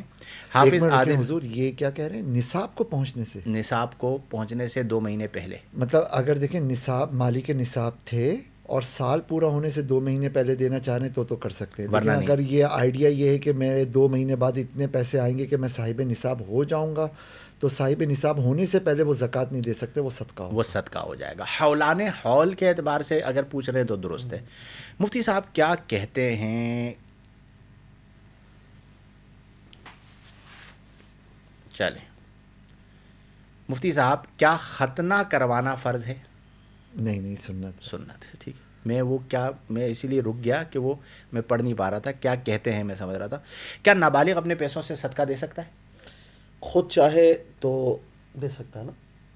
صدقہ جو ہے نا وہ مال جان ہے, ہاں ملکیت بنا, تو وہ نابالغ کو اختیار نہیں ہے, وہ نہیں دے سکتا, اور اس کی طرف سے اس کا وکیل بھی نہیں دے سکتا چونکہ ملکیت اس کی ہے. حضرت پہلی رکعت میں مقتدی اگر دیر سے آیا, حضور سوری بولیے, یہ ہے کہ والدین تربیت دینے کے لیے نابالغ بچوں کو کچھ پیسہ دیں, اور وہ مالک نہیں بنا رہے, وہ تو دے ہی یہ تربیت رہے, تو ان کے ہاتھ سے دیا جائے تو وہ صدقہ ریسیو بھی کر سکتے ہیں نابالغ. بالکل ایسا ہی ہے. پہلی رکعت میں مقتدی اگر دیر سے آیا, سنا پڑے یا خاموش رہے, جو بتانا چاہے. بالکل خاموش رہے, بعد میں پڑھا جائے گا. ٹھیک ہے, یعنی اندازہ ہے کہ امام صاحب قرات شروع کر چکے ہوں گے تو پھر ثنا نہیں پڑھنی, خاموشی اختیار کرنی ہے. کیا نماز سے باہر سورت پڑھنے میں صورتوں کی ترتیب رکھنا ضروری ہے؟ کوئی ضروری نہیں ہے, وہ نماز کے بعد, یعنی نماز میں آپ قرات کر رہے ہیں تو ترتیب ضروری ہے. اگر غیر نماز میں ہے اور آپ تلاوت قرآن کر رہے ہیں تو ترتیب واجب نہیں ہے. اور یہ بھی یاد رکھیں کہ نماز میں بھی یہ ترتیب رکھنا واجبات نماز میں سے نہیں ہے, یہ واجبات قرات میں سے ہے. اسی لیے اگر کسی نے پہلے سورہ قریش پڑھی اور اس کے بعد سورہ فیل پڑھ لی تو اب ترتیب الٹ ہو گئی. پہلے والی سورت کو بعد میں پڑھ لیا اور بعد والی سورت کو پہلے پڑھ لیا تو اس پہ سجدہ سہو نہیں ہوگا. اس کی وجہ یہ کہ واجبات نماز میں نہیں ہے, یہ واجبات قرات میں سے ہے. اچھا جی, محمد وسیم صاحب, استاد صاحب آپ تینوں سے دعا کی درخواست ہے اور مدینے کی حاضری کے لیے دعا کر دیجیے. اللہ تعالیٰ آپ کو با ادب حاضری عطا فرمائے. السلام علیکم مفتی صاحب, کچھ لوگ فوزیہ صدیقی صاحبہ ہیں, دین کی پختگی کے لیے کورسز لینا چاہتے ہیں لیکن ان کو بہت بڑی چینج سے گزرنا ہوگا جس کی وجہ سے وہ جھجکتے ہیں. ان کو کیسے لائن پر لائیں؟ مثلا وہ داڑھی نہیں بڑھاتے, ٹی وی ڈرامے دیکھتے ہیں وغیرہ. بتائیے. وہ ہمارے پاس آ جائیں, ہم انشاءاللہ ان کو پڑھنا ہے نا انہوں نے تو پڑھائی کے لیے اسلامک سینٹر کے دروازے کھلے ہیں. ان چیزوں کی وجہ سے ان کو مشکل نہیں ہوگی اور آہستہ آہستہ علم خود ان کے عمل میں بہتری لے کر آئے گا. اللہ کریم توفیق عمل عطا فرمائے. کچھ سوالات دو چار رہ گئے ہیں لیکن وقت اپنے اختتام کو پہنچا اور آج چونکہ طاق رات ہے, ابھی بیان میں بھی جانا ہے, پھر صبح لائیو بھی جانا ہے حافظ طاہر صاحب کے یہاں, تو بیک ٹو بیک جو ہے نا وہ ابھی 2 بجے خطاب ہے. میرے خیال میں اختتام کرتے ہیں بشرط حیات. کل انشاءاللہ الجلیل آپ سے پھر ملاقات ہوگی تقریباً 11 بجے ایک نئے موضوع کے ساتھ, اور آپ کے جو سوالات ہیں ان کو شامل کر لیا جائے گا. میں اللہ کے حضور دعا کرتا ہوں کہ اللہ تبارک و تعالی ہم تمام کو عقل سلیم عطا فرمائے, اللہم آمین. قلب سلیم عطا فرمائے, فکر سلیم عطا فرمائے, اور ہم تمام کو قرآن و سنت, شریعت و سنت اور احکام شریعت و طریقت کے مطابق زندگیاں بسر کرنے کی توفیق عطا فرمائے. آمین بجاہ النبی الامین. وآخر دعوانا ان الحمد للہ رب العالمین.